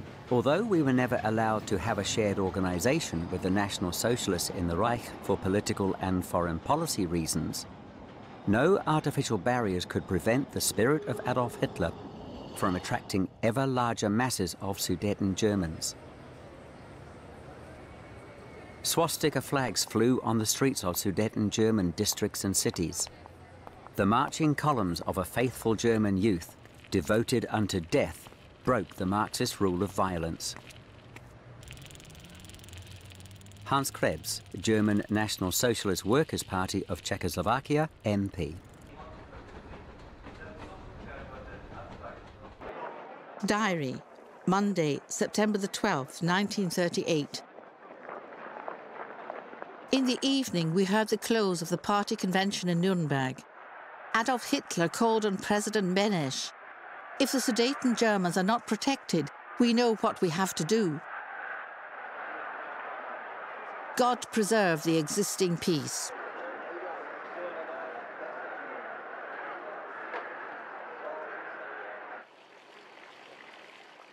Diary, Thursday, September the 15th, 1938. My 66th birthday. England's Prime Minister Chamberlain is with the Fuehrer today. I had many guests. Henrietta Schneider.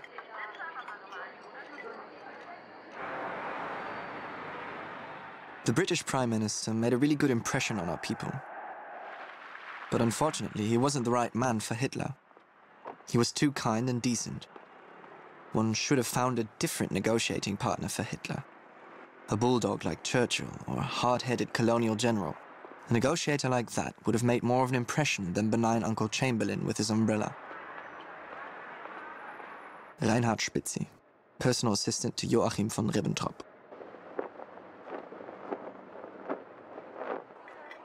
Speech in the Berlin Sportpalast, September the 26th, 1938.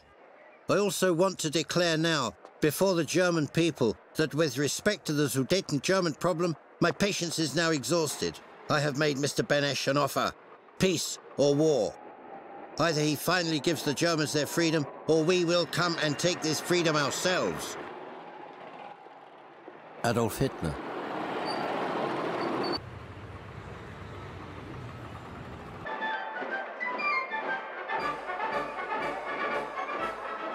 Diary, Tuesday, September the 27th, 1938.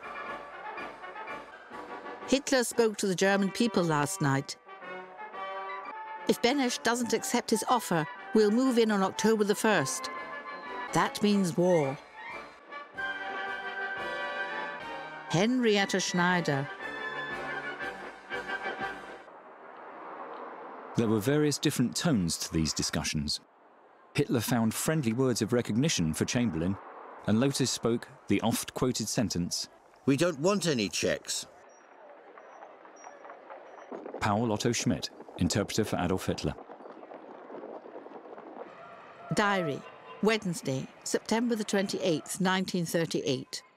Tomorrow, a meeting in Munich between Hitler, Daladier, Chamberlain and Mussolini. Henrietta Schneider. In spite of the harshness and ruthlessness I thought I saw in his face, I got the impression that here was a man who could be relied upon when he had given his word. Neville Chamberlain, British Prime Minister, letter to his sister. Diary, Friday, September the 30th, 1938. The negotiations in Munich have had a happy ending. The Czechs have to pull out of the Sudetenland tomorrow.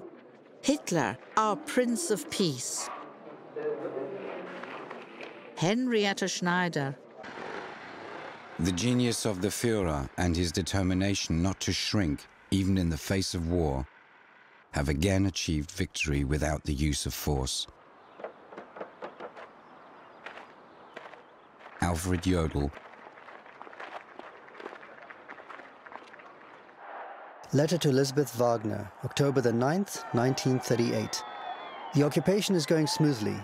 Unfortunately, we've swallowed 500,000 Czechs. Eduard Wagner, Colonel in the General Staff.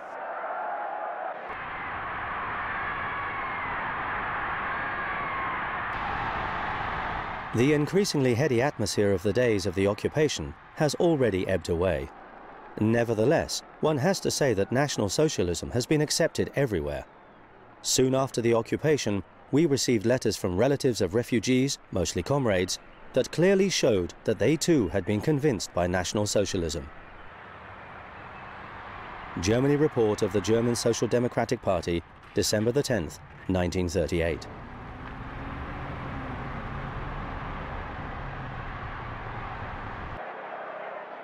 Everyone concurs that the Munich Agreement is Hitler's victory. But Hitler himself sees it as a defeat. He would have preferred to gain what he's achieved by force rather than peacefully. Sudeten German Diary, October the 19th, 1938. On the order of our Führer, we've been able to occupy a new piece of Germany for Germany. We were all prepared to give our best, including our lives, for this task.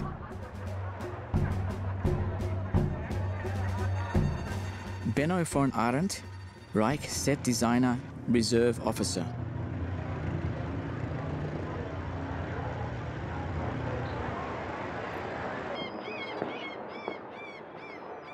Protocol of Interrogations in Berlin Gestapo Office, November the 21st, 1939, 8:30 a.m. In autumn 1938, the working class generally expected a war. After the Munich Agreement, the working class was quiet again. I was already convinced last year that the Munich Agreement would not hold and that war was unavoidable. George Elser, failed assassin of Hitler in November 1939.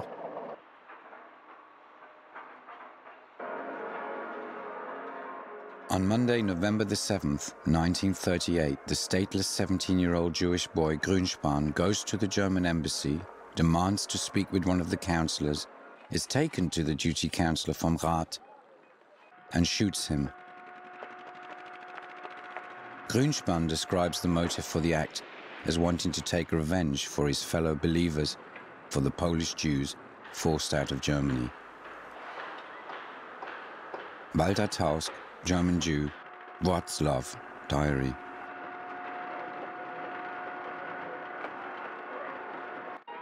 In Munich, the failed putsch of 1923 was celebrated with great pomp. The SS marched through all over the city. The radio announced the death of the diplomat. Edgar Feuchtwanger, German Jewish neighbor of Adolf Hitler. Die Feierlichkeiten am 9. November in München fanden ihren Abschluss mit der Vereidigung der SS-Anwärter auf dem Platz vor der Feldherrnhalle in Anwesenheit des Führers.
Following a traditional march to the Feldherrnhalle, at a social evening of NS party leaders and old comrades, Joseph Goebbels announces the death of Ernst vom Rath.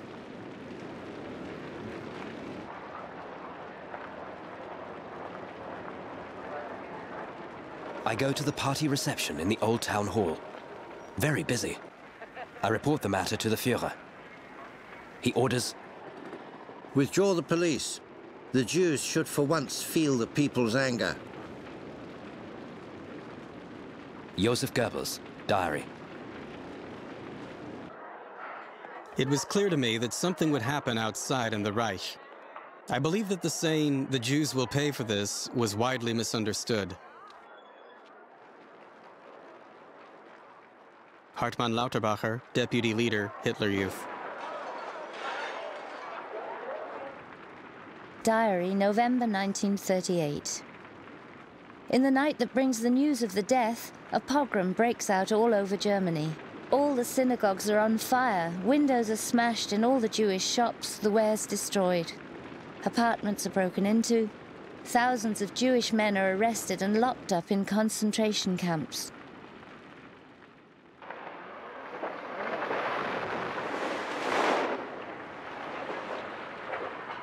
Kita Kollwitz, painter and sculptress.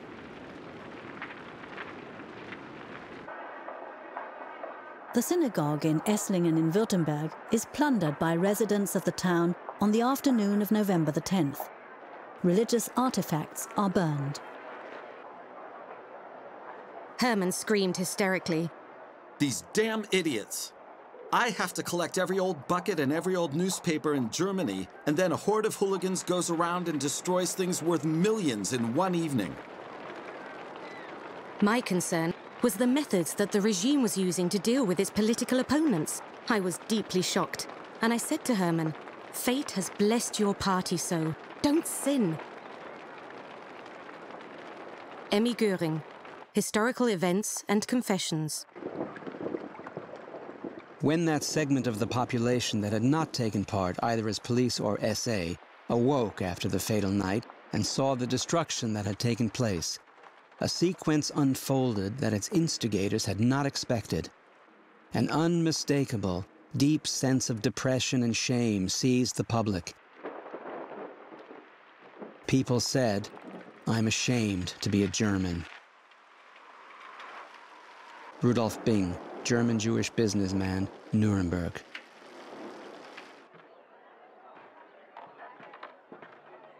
November the 10th, 1938.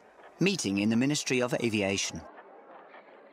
Göring again openly expressed his reluctance, but nevertheless issued an abundance of repulsive regulations. Things like Jews should not visit theatres, museums, and beach resorts, and shouldn't drive cars. Göring said himself in the meeting, he wouldn't want to live in Germany as a Jew anymore. Hans Kerl, official in charge of special tasks in the Economics Ministry, Memoirs. As with the Night of the Long Knives, we considered the Kristallnacht to be an unavoidable peripheral phenomenon of the otherwise accepted National Socialist seizure of power, which only now began to reveal its revolutionary character. Rudolf Wolters, architect, employee of Albert Speer. Entering public parks is forbidden to Viennese Jews, along with the Schönbrunn Palace Gardens. In the districts of the German Ostmark, as in the rest of the German Reich, the Nuremberg race laws apply. Between March 1938 and May 1939 alone, 100,000 Austrians of Jewish descent leave their home country, with most having to abandon almost all their property. By 1942, another 30,000 will emigrate or flee.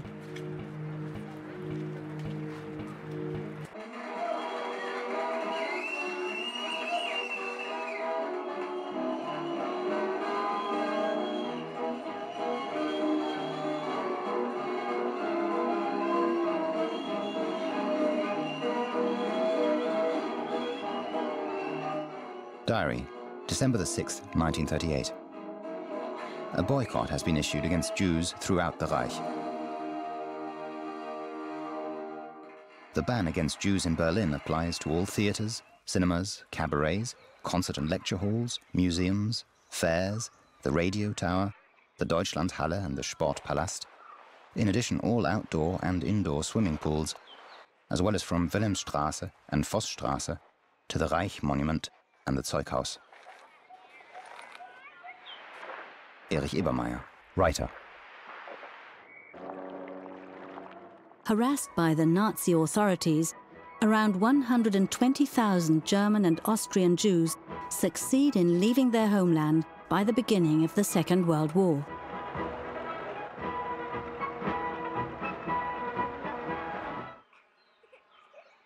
I used my final days in Germany to bid farewell to my old homeland. With my children, I walked through the spring along the old familiar paths through the forests and fields, where every tree and every house had associations.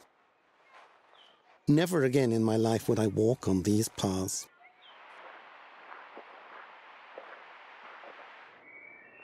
A man comes along, the Fuehrer of 80 million people, and declares that Jews can't have a home. That Jews are a nomadic people who can never settle, who always need to roam. Hugo Moses, German Jewish owner of the Progress Factory, Cologne.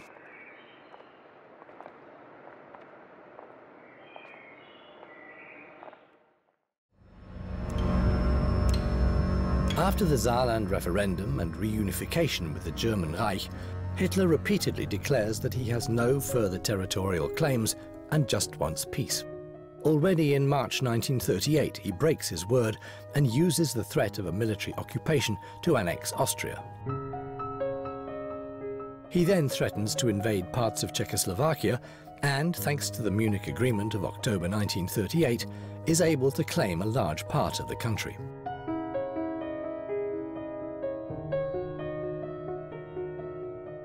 The German people are enthusiastic about the successes achieved without conflict. But Hitler secretly longs for war and continues with his aggressive strategy. After the shock of his breach of the Munich Agreement and occupation of the rest of Czechoslovakia, Europe now waits to see if he will endanger the peace of the whole continent.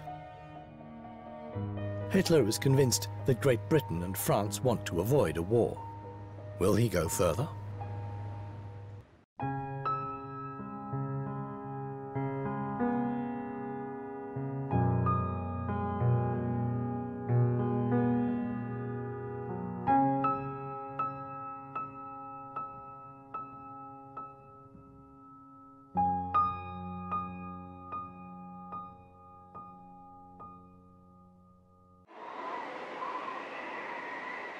Diary, January the 1st, 1939. A new year. Ah, may it be a year of peace. Thea Sternheim, art collector and author. Until the beginning of October 1938, the White Meadow was in the Czech part of the Sudeten Mountains and is now part of the German Reichsgau Sudetenland. This new district has almost 3 million inhabitants who see themselves as Germans and welcome the Anschluss, the union with the German Reich. The thus far peaceful extension of territorial dominion is also received extremely positively in the other parts of the German Reich. On the 13th of February 1939, Hitler tells a few confidants that he intends to take action against the Czechs in mid-March. German propaganda is adjusted accordingly. Diary. Berlin, March the 14th, 1939. Nighttime. Foreign broadcasters are reporting that the Czechoslovak President Hacha arrived in Berlin today and was received by Hitler. Does this mean war, after all? Erich Ebermeier, writer.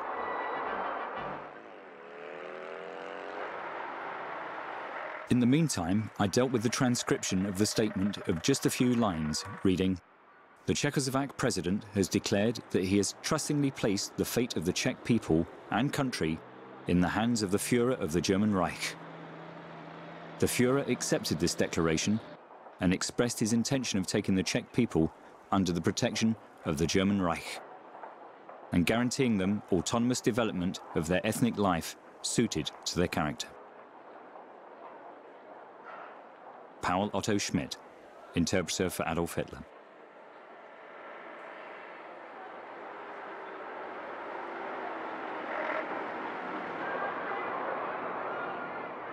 For 3 hours, Hitler conducted a discussion with the president of Czechoslovakia.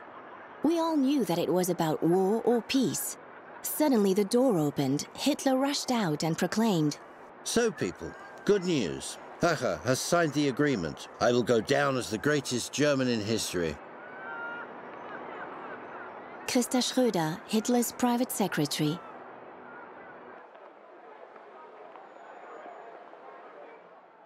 Letter to Elisabeth Wagner, March the 15th, 1939, evening. The Fuehrer drove to Prague at 4 o'clock this afternoon. He is staying in Prague Castle. In the morning, there will be a parade. His dream is thus fulfilled. Eduard Wagner, Artillery General.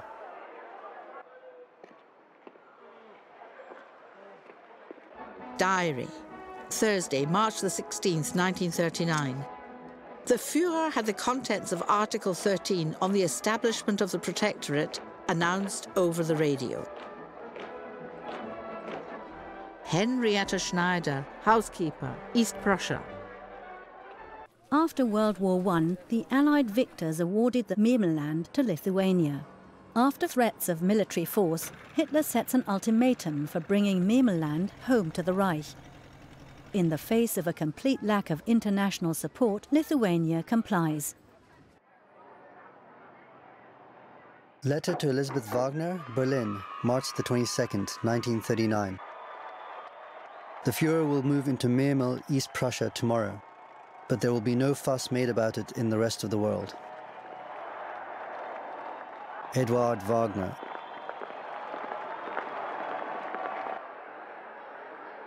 Diary. Thursday, March the 23rd, 1938. Around 2:30, the Fuhrer spoke to the Memellanders. He had come to Memel in the armoured ship Deutschland with a whole fleet. His words were uplifting. Henrietta Schneider.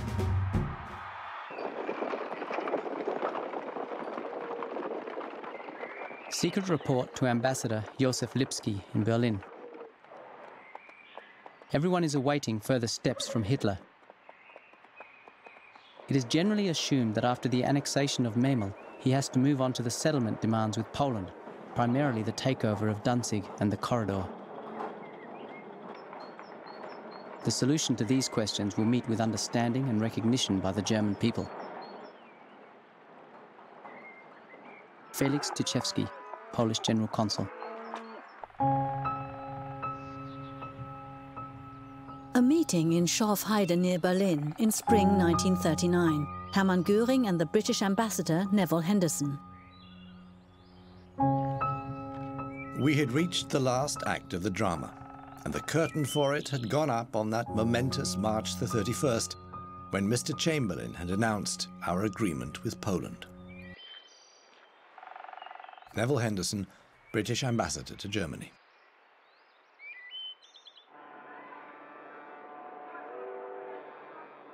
House of Commons, March the 31st, 1939. I have to inform the House that during that period, in the event of any action which clearly threatened Polish independence, His Majesty's government would feel themselves bound at once to lend the Polish government all support in their power.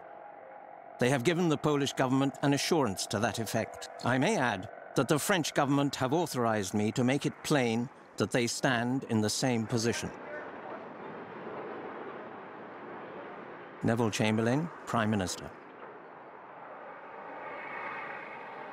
But no one who understood the situation could doubt that it meant in all human probability a major war in which we should be involved. Winston Churchill, member of the House of Commons. Letter to his wife, Vita Sackville-West, April the 20th, 1939. Harold Nicholson, Member of Parliament, National Labour Party. There is a break in the crisis, which makes me uneasy. That is one of the worst things with this tension. If Hitler doesn't do anything, we all become uneasy. And if he does do something, we all get frightened. Hitler deliberately focuses on strengthening military traditions. In Schwetzingen, in the southwestern German provinces, a veteran of the Franco-German War is buried. Everything is now a matter for the party and its structures. a representative of the Wehrmacht holds a eulogy at the grave. In 1939, the NSDAP has 5.3 million members. Its mass organizations such as the SA, the Hitler Youth and the German Labour Front are responsible for another 30 million Germans, a nation marching in step towards war. May 1939. Dear Dilemma, it's pretty damned interesting. I was up in Danzig for a couple of days. Danzig is completely Nazified. Lots of Heil Hitler, etc. I think that if Hitler can extricate himself from this matter without losing face, he will do so. If Ribbentrop and the radicals get their way, it will be interesting to see what happens in the end. Don't forget, the Poles are no Czechs, and they will fight.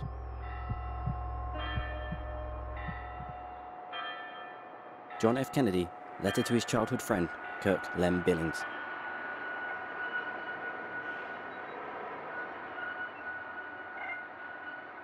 June the 6th, 1939. Amateur footage of the flags in the street Unter den Linden from a window in the French embassy. The SS is distributing German and Italian flags on the occasion of the parade celebrating the return of the Condor Legion from the Spanish Civil War. The Germans have known for only a few weeks that, together with Italian troops, this Luftwaffe unit helped the Spanish fascists to victory over the left-wing Republic, thereby gaining experience of aerial warfare in a covert operation.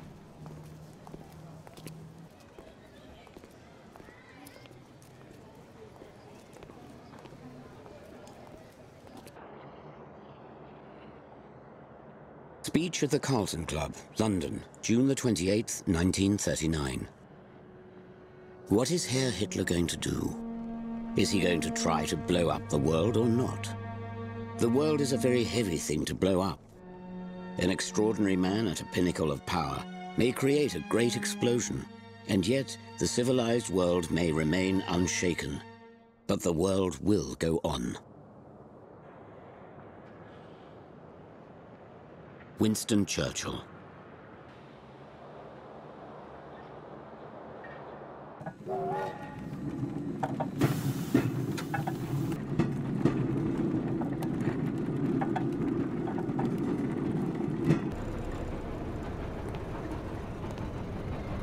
The market in Swinemünde, a port on the Baltic Sea in the province of Pomerania. In the mid-1930s, per capita income in Germany is only half that of America. Above all, agriculture, from which 9 million Germans live, is still underdeveloped. In 1928, only 68% of the German Reich could supply itself with food. But by 1939, this share has risen to 83%. Mainly meat and fats still have to be imported. Nobody is starving in Germany anymore. The Germans are doing well.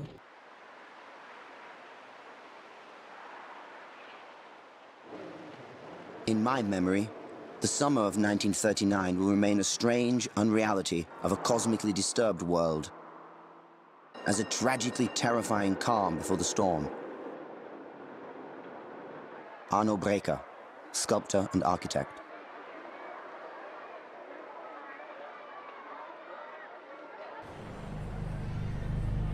July the 2nd, 1939. Rudolf Hess deputizes for Adolf Hitler in his function as leader of the NSDAP at the Gautag on the Siegfried Line district celebration in Kaiserslautern, only 40 kilometers from the French border. Since 1936, Hitler has been building the 630-kilometer-long Siegfried Line along the border with France, Belgium, Luxembourg and the Netherlands. Up to 1 million men from all over Germany have been conscripted to work on the fortification of the western border.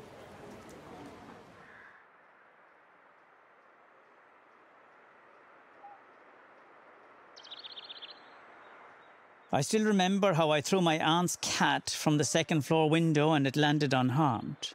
When it had kittens, my cousin Maurice was told to dispose of them. One by one, he hurled them against a wall like snowballs, and they fell lifeless to the ground like empty little bags. This was the first experience of death through violence and a foretaste of what the Nazis were to inflict upon the population of Alsace. Tommy Ungerer, A Childhood Under the Nazis.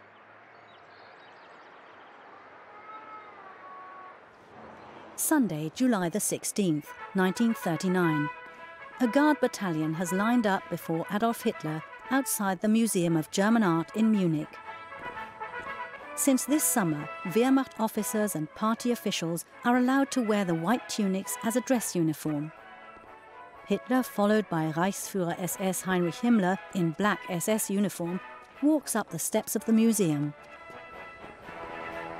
Inside the museum, too, there are almost exclusively uniformed men to be seen. One of the few civilians present on this summer Sunday is the museum's director, Karl Kolb. Uniforms are omnipresent in everyday life in the German Reich.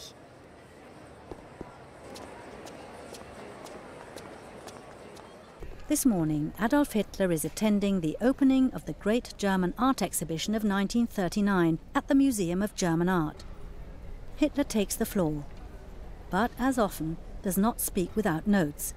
It is his last speech on matters of culture.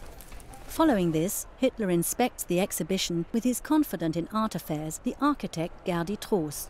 They are accompanied by Dino Alfieri, Mussolini's Minister of Popular Culture, who will become ambassador to Berlin at the end of the year.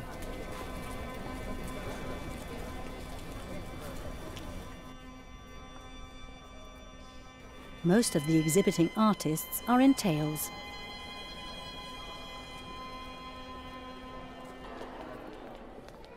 Accompanied by Air Force Adjutant Nikolaus von Below and his factotum Julius Schaub in SS uniform, Hitler hurries to his Munich apartment. In the afternoon, more than 30,000 participants in the 2,000 Years of German Culture Parade will file past the Fuehrer. Ashram at Wardha, Congress Party of India, July the 23rd, 1939. Herr Hitler, Berlin, Germany. Dear friend, friends have been urging me to write to you for the sake of humanity. It is quite clear that you are today the one person in the world who can prevent a war which may reduce humanity to a savage state. Are you really willing to pay that price for an object, however worthy it may appear to you to be? Will you listen to the appeal of one who has deliberately shunned the method of war, not without considerable success? Anyway, I anticipate your forgiveness if I have erred in writing to you. I remain your sincere friend, Mahatma Gandhi.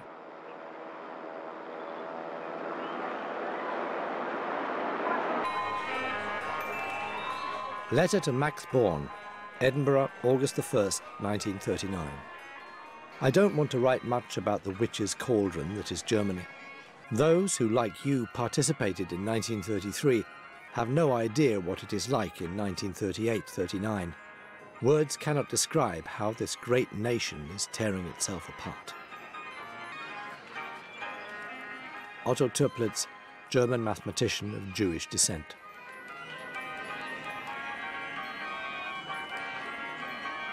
The imperial city of Augsburg. In 1939, the medieval trading city has 185,000 inhabitants and has been the location of important industries since the second half of the 19th century. Here too, from the end of the 1930s, there is a consistent focus on war production. The Augsburg-Nuremberg engineering works manufacture, among other things, diesel engines for submarines. The Messerschmitt factories produce fighters and bombers, the Renk factories large gearboxes. From 1943, Allied bombers will begin destroying the Bavarian armaments complex. The summer was winding down. The weather was warm and sultry, and Danzig's numerous cafes, beer and wine gardens were filled with Germans enjoying themselves, despite all the talk of imminent war. It was difficult to conceive of such folks going to war or causing war to break out over them.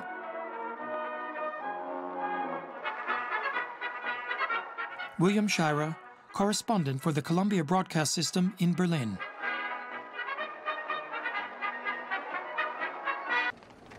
On August the 11th, 1939, the town of Perleberg in the Prussian province of Brandenburg, northwest of Berlin, celebrates its 700th anniversary. The number of uniformed people in the historic parade shows that the National Socialists have managed to attract both young and old.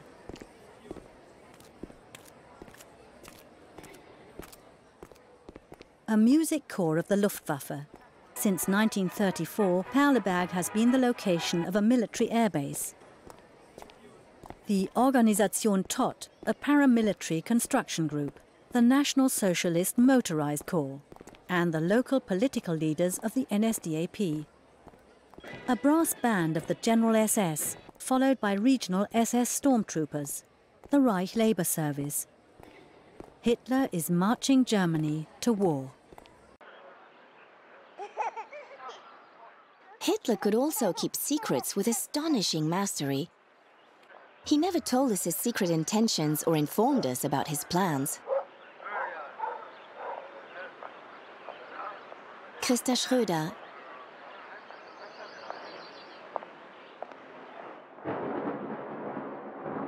August the 13th, 1939.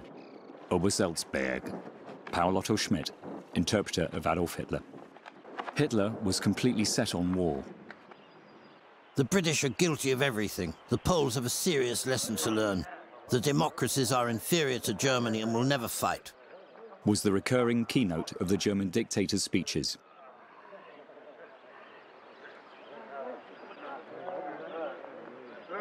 The next day, the Italian Foreign Minister Ciano was received at the Burghof. Hitler spoke the following sentence at this event. I am firmly convinced that neither England nor France will enter into a general war.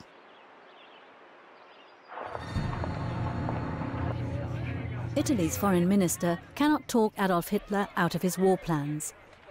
The Kingdom of Italy is tightly bound by the Pact of Steel to the German Reich. However, the Duce, Benito Mussolini, reveals to Hitler in a letter that the country is not prepared for war. When Hitler gives the order to invade Poland, Italy withholds its allegiance. Hitler doesn't even bother to answer a final attempt at mediation by Mussolini.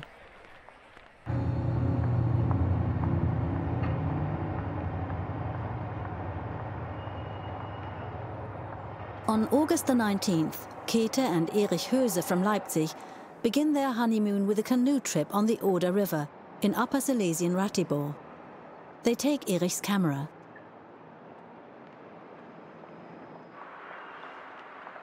As I look back at the summer of 1939, I see that I remained woefully ignorant of the secret agreement between Nazi Germany and Communist Russia.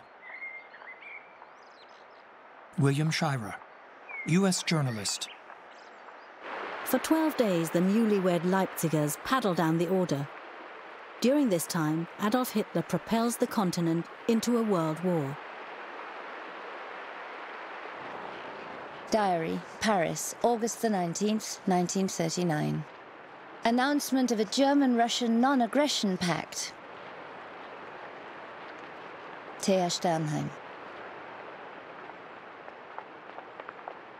At the end of July, on Hitler's approval, Foreign Minister von Ribbentrop and State Secretary von Weizsäcker set the foundations for an agreement with the Soviet Union, which also includes the partitioning of Poland and the Baltic states. Hitler is in a hurry because he believes autumn rains will prevent a motorized war in backward Poland. On August the 19th, Stalin accepted Hitler's offer with both hands after Hitler had suggested splitting the Baltic into spheres of influence.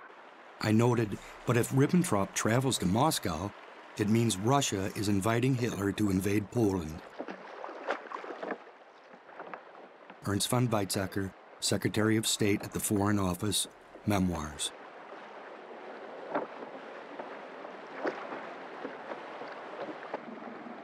Telegram to the German Chancellor, Herr A. Hitler, August the 21st, 1939. I thank you for your letter.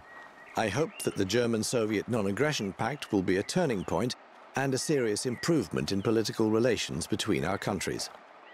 The Soviet government has instructed me to tell you that they agree to the arrival of Herr von Ribbentrop in Moscow on August the 23rd.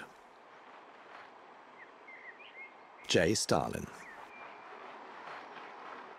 Diary, August the 22nd, 1939. About 4 years ago, the Fuhrer told a foreigner in my presence that he couldn't cooperate with Moscow because it wouldn't be possible to forbid the German people from stealing and at the same time maintain a friendship with thieves. Alfred Rosenberg, Director of the Foreign Policy Office of the NSDAP. Diary, August the 23rd, 1939. In the evening, I sit in the Pilsner on the Kurfürstendamm. I allow the street life to flow past me. People with a burden, who well know what's going on, somewhat sad and thoughtful. Eduard Wagner, Artillery General.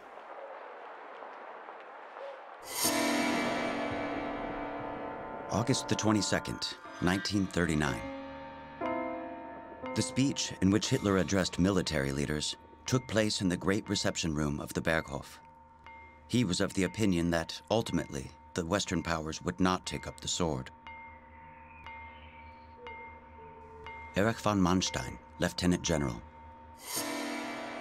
Addressed to the Commanders-in-Chief of the military, August the 22nd, 1939. It was becoming clear to me that a dispute with Poland might take place at an unfavorable time. Here is the basis for this finding. It depends essentially on me, on my existence, on my political ability, for it is a fact that probably no one will ever have the trust of the entire German people as I do. In the future, there will probably never be a man who has more authority than I. My presence, therefore, is of great value. But I can be eliminated at any time by a criminal or by an idiot. Adolf Hitler. Diary, Sunday, August the 27th, 1939. Exchange of letters between Hitler and Chamberlain.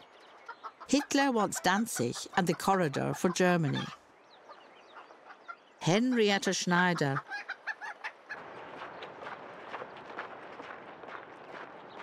Suffocatingly humid days full of fear and expectations.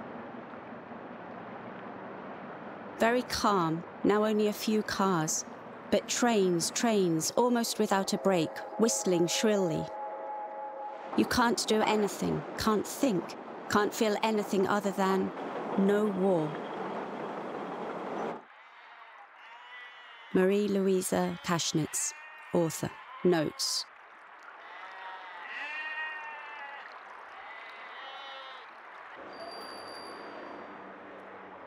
Diary, Monday, August the 28th, 1939. We believe that there will be war. Yesterday, rationing introduced for milk, fat, coffee, textiles and other things. Potatoes, flour, bakery products, vegetables, eggs are free. Diary, Wednesday, August the 30th, 1939.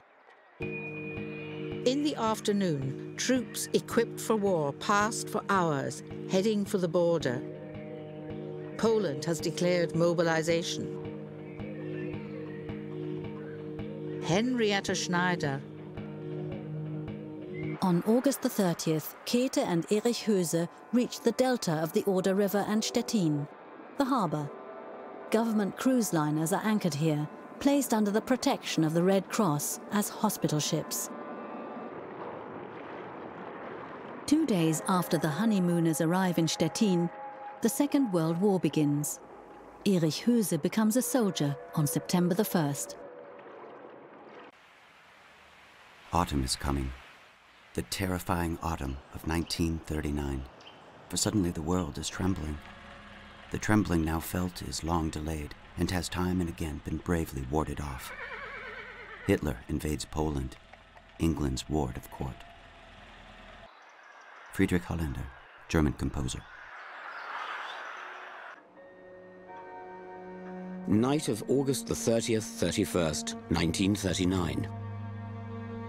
In these hours, I knew that if war came, and who could doubt its coming, a major burden would fall upon me. Winston Churchill. Edward Wagner, Diary, August the 31st, 1939. With General Halder at 5 p.m., I read the Führer's order. The Supreme Commander of the German Armed Forces, August the 31st, 1939. Secret command material, top priority, only via officers, 8 copies, second copy. The invasion of Poland is to be conducted according to the Case White preparations, with those changes that occur with the army now in near full deployment. If England and France begin hostilities against Germany, the Western operations of the German armed forces should provide careful consideration of force resources to ensure conditions for the successful conclusion of the operation against Poland. Adolf Hitler. It is disturbing to see the amount of responsibility that he bears and accepts. Edward Wagner. Private War Diary, General Franz Halder. Demands of the Führer on the military leadership. Destruction of Poland equals elimination of its living power. It is not about achieving a specific line or a new border, but about destroying the enemy. The means are of little concern. The Führer will no longer speak to anybody from outside. Consultation. We stay in the Chancellery until midnight, and then sleep. Tonight, fate will take its course. Joseph Goebbels, Diary.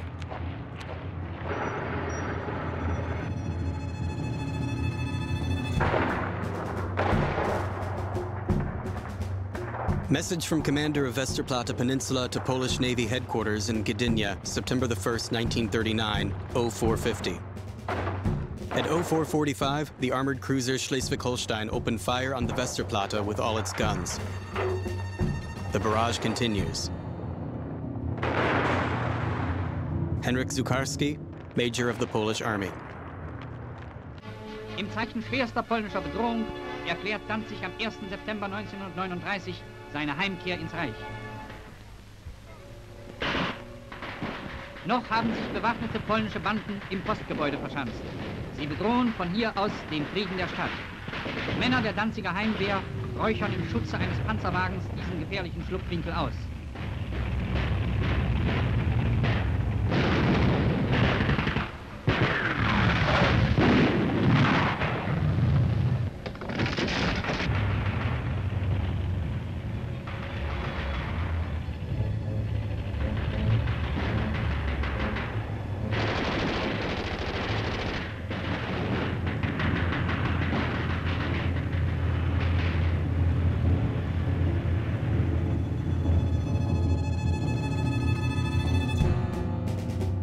War Diary, September the 1st, 1939, Friday, 7th day of mobilization, 6:30 a.m. Border overrun everywhere. 10 a.m., the Führer's Reichstag speech. Franz Halder, Chief of the General Staff.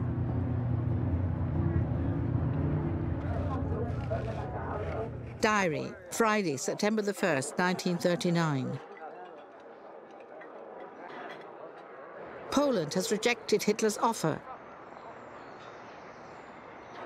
The radio announces the actions of our troops in all of Poland. All our men from 16 to 55 years old have to go to Lützen, East Prussia. Henrietta Schneider.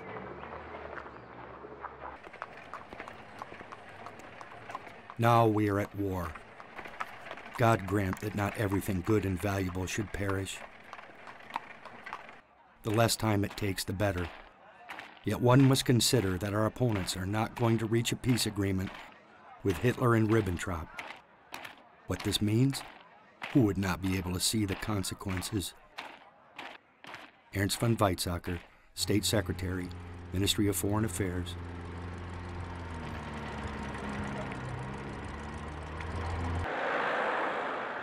Morning, 10 a.m. Reichstag session. Hitler appears, deadly serious, for the first time in field grey uniform. Members of Parliament rise silently. Then Hitler speaks without notes, describing the events of the last days. Then comes a sentence. Since 5:45 a.m., we have been returning fire. Rudolf Jordan, provincial NSDAP leader. Address before the Reichstag, September the 1st, 1939. I have once more put on that coat that was most sacred and dear to me. I will not take it off again until victory is secured, or I will not survive the outcome. Adolf Hitler.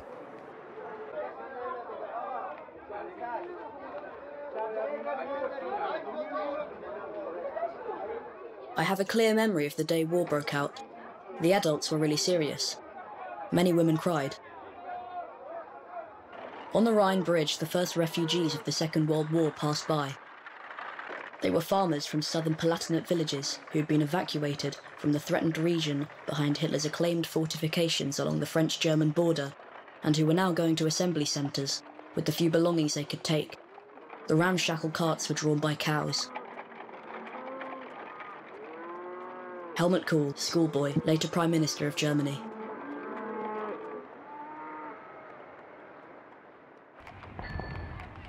Toward the evening of September the 2nd, our son Heinrich was killed in action.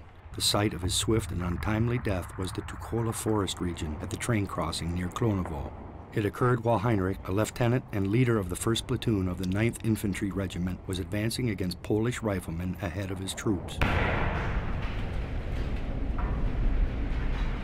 Our son Richard, who was in the same regiment, held the death watch for his brother until the early morning hours of September the 3rd. Ernst von Weizsäcker, Memoirs.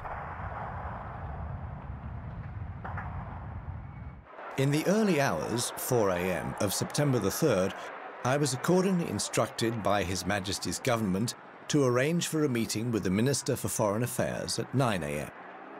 I accordingly handed the final ultimatum from His Majesty's government to Dr. Schmidt at precisely 9 a.m., pointing out that, unless satisfactory assurances were received by His Majesty's government before 11 a.m. British summer time of the suspension of all the German forces from Poland, a state of war would exist between our two countries as from that hour. Neville Henderson.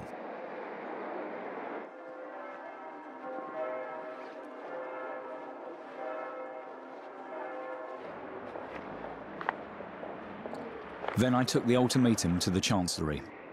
Hitler's most prominent people were gathered in the room in front of his office. "What news?" asked anxious voices. I answered with a shrug, "Schools cancelled," and entered the next room where Hitler was sitting at his desk, while Ribbentrop stood at the window. I remained some distance from Hitler's desk and slowly translated the ultimatum of the British government. When I finished, there was total silence. Hitler sat as though turned to stone, just looking straight ahead. After a while, he turned to Ribbentrop. "What now?" Ribbentrop replied with a quiet voice, "I suppose the French will issue an identical ultimatum within the hour." As my job was now finished, I left and told those waiting outside, in 2 hours, a state of war will exist between England and Germany. Goering turned to me and said, "If we lose this war, then may heaven have mercy on us." Paul Otto Schmidt. Berlin, September the 3rd, 1939. When Coulondre returned to the embassy, he was visibly shocked. Without a word, he sat down at the table of the large conference hall and reported the dramatic minutes in the Chancellery. He then paused for a moment, and suddenly this man burst into tears in front of us. Paul Stelin, Air Force attaché in the French Embassy in Berlin. When France and Great Britain declared war on Germany on September the 3rd, people could hardly contain their happiness. The mood, and not only in Warsaw, was enthusiastic. I immediately sent my sister, who had moved to London with her husband a few weeks earlier, a postcard.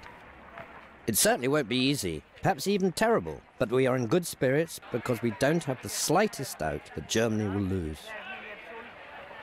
The postcard never arrived. Marcel Reich-Ranitzky, September 1939, unemployed in Warsaw.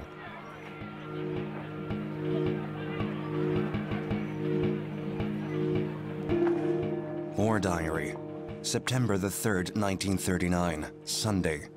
9th day of mobilization. Declaration of war from England, 11:30 a.m. France, 5 p.m. Order for the transition to a war economy. Franz Halder, Chief of the Army General Staff.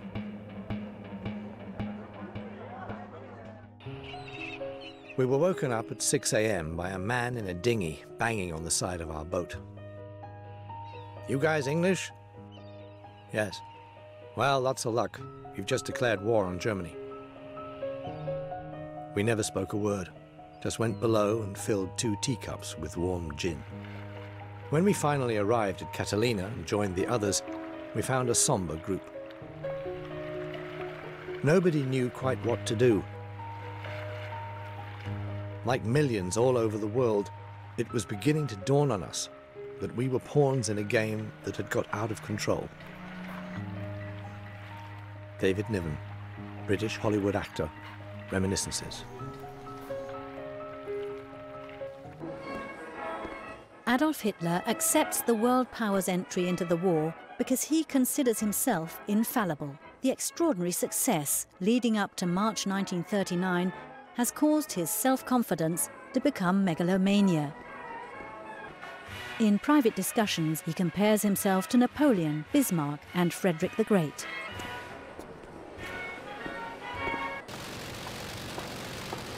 Letter to Johanna Nossa, September the 3rd, 1939. We leave Berlin in a couple of hours. For me, this means going through thick and thin with the boss. I don't want to think about the fact that it may come to the ultimate, but if so, then my life will no longer have any value. Christa Schröder.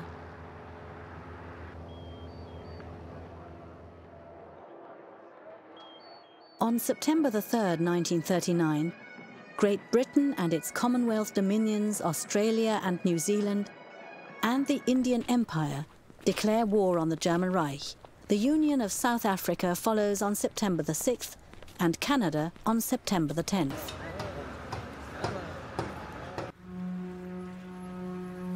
I remember the amazement when the message came in that Churchill was going to be appointed to the War Cabinet. Holding the ominous press dispatch in his hand, Goering stepped from the doorway to Hitler's living quarters and said wearily, "Churchill's in the cabinet. That means war really is about to begin." Albert Speer, Memoirs. Churchill loves war. He makes no secret of it, even boasts about it. Joe L. Sawyer, bomber pilot, Royal Air Force. Diary, Wednesday, September the 6th, 1939. We shall fight to the last and may win, but I confess I don't see how. Sir Alexander Cadogan, British Under-Secretary of State for Foreign Affairs. War Diary, September the 13th, 1939. The Fuhrer's motorcade roared by. We saw our Fuhrer. He was going to the front. Gerhard M., soldier, Flensburg. If a shot is fired from a house behind the front line, the house will be burned to the ground. If a shot is fired from a village behind the front and it can't be determined which house the shot came from, the entire village will be burned down. Fedor von Bock, commander of Army Group North, order of the day.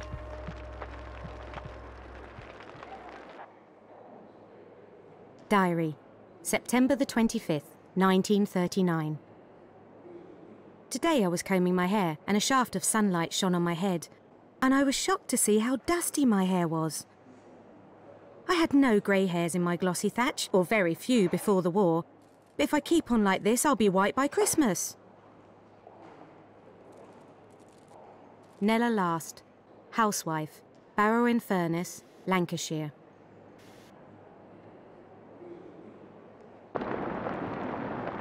Diary, September the 28th, 1939. Warsaw has finally fallen. Mountains of corpses have to be removed. The Russians are marching into Poland and are moving up to an agreed demarcation line. Scattered Polish divisions are leading a heroic, desperate struggle. Udo von Alvensleben, Captain, 16th Tank Division.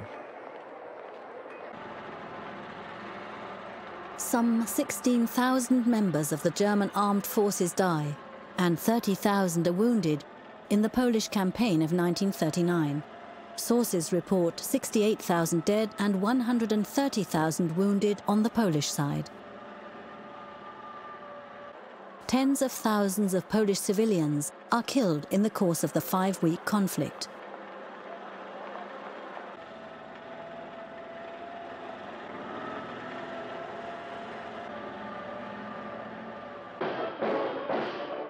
The next day in Warsaw, troops paraded in front of Hitler.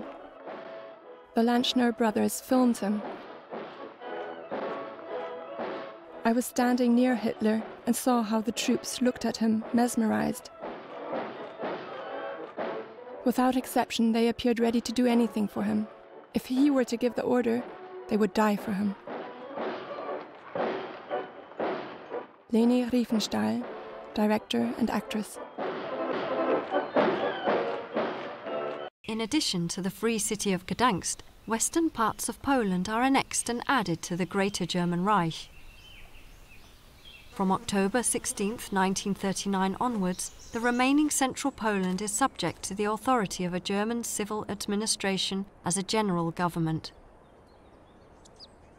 The successful combat troops are immediately transferred to the Western Front and replaced by occupation forces.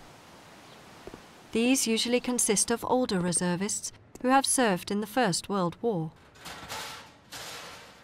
According to the Hitler-Stalin Pact, Eastern Poland falls to Russia. The German-descended families living there are relocated to Greater Poland. The landscape around the city of Posen, which is Reichsgau-Vaterland, is affiliated to the Greater German Reich.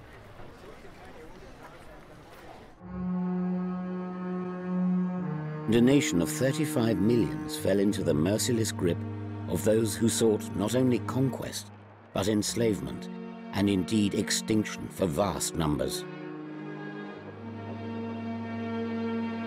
Winston Churchill, The Second World War. Diary, October 12th, 1939. The guessing game begins. What's happening in the West? Several hundred kilometers behind the front line, people do not realize that there's a war going on. Friedrich Kellner, Laubach, Hessen.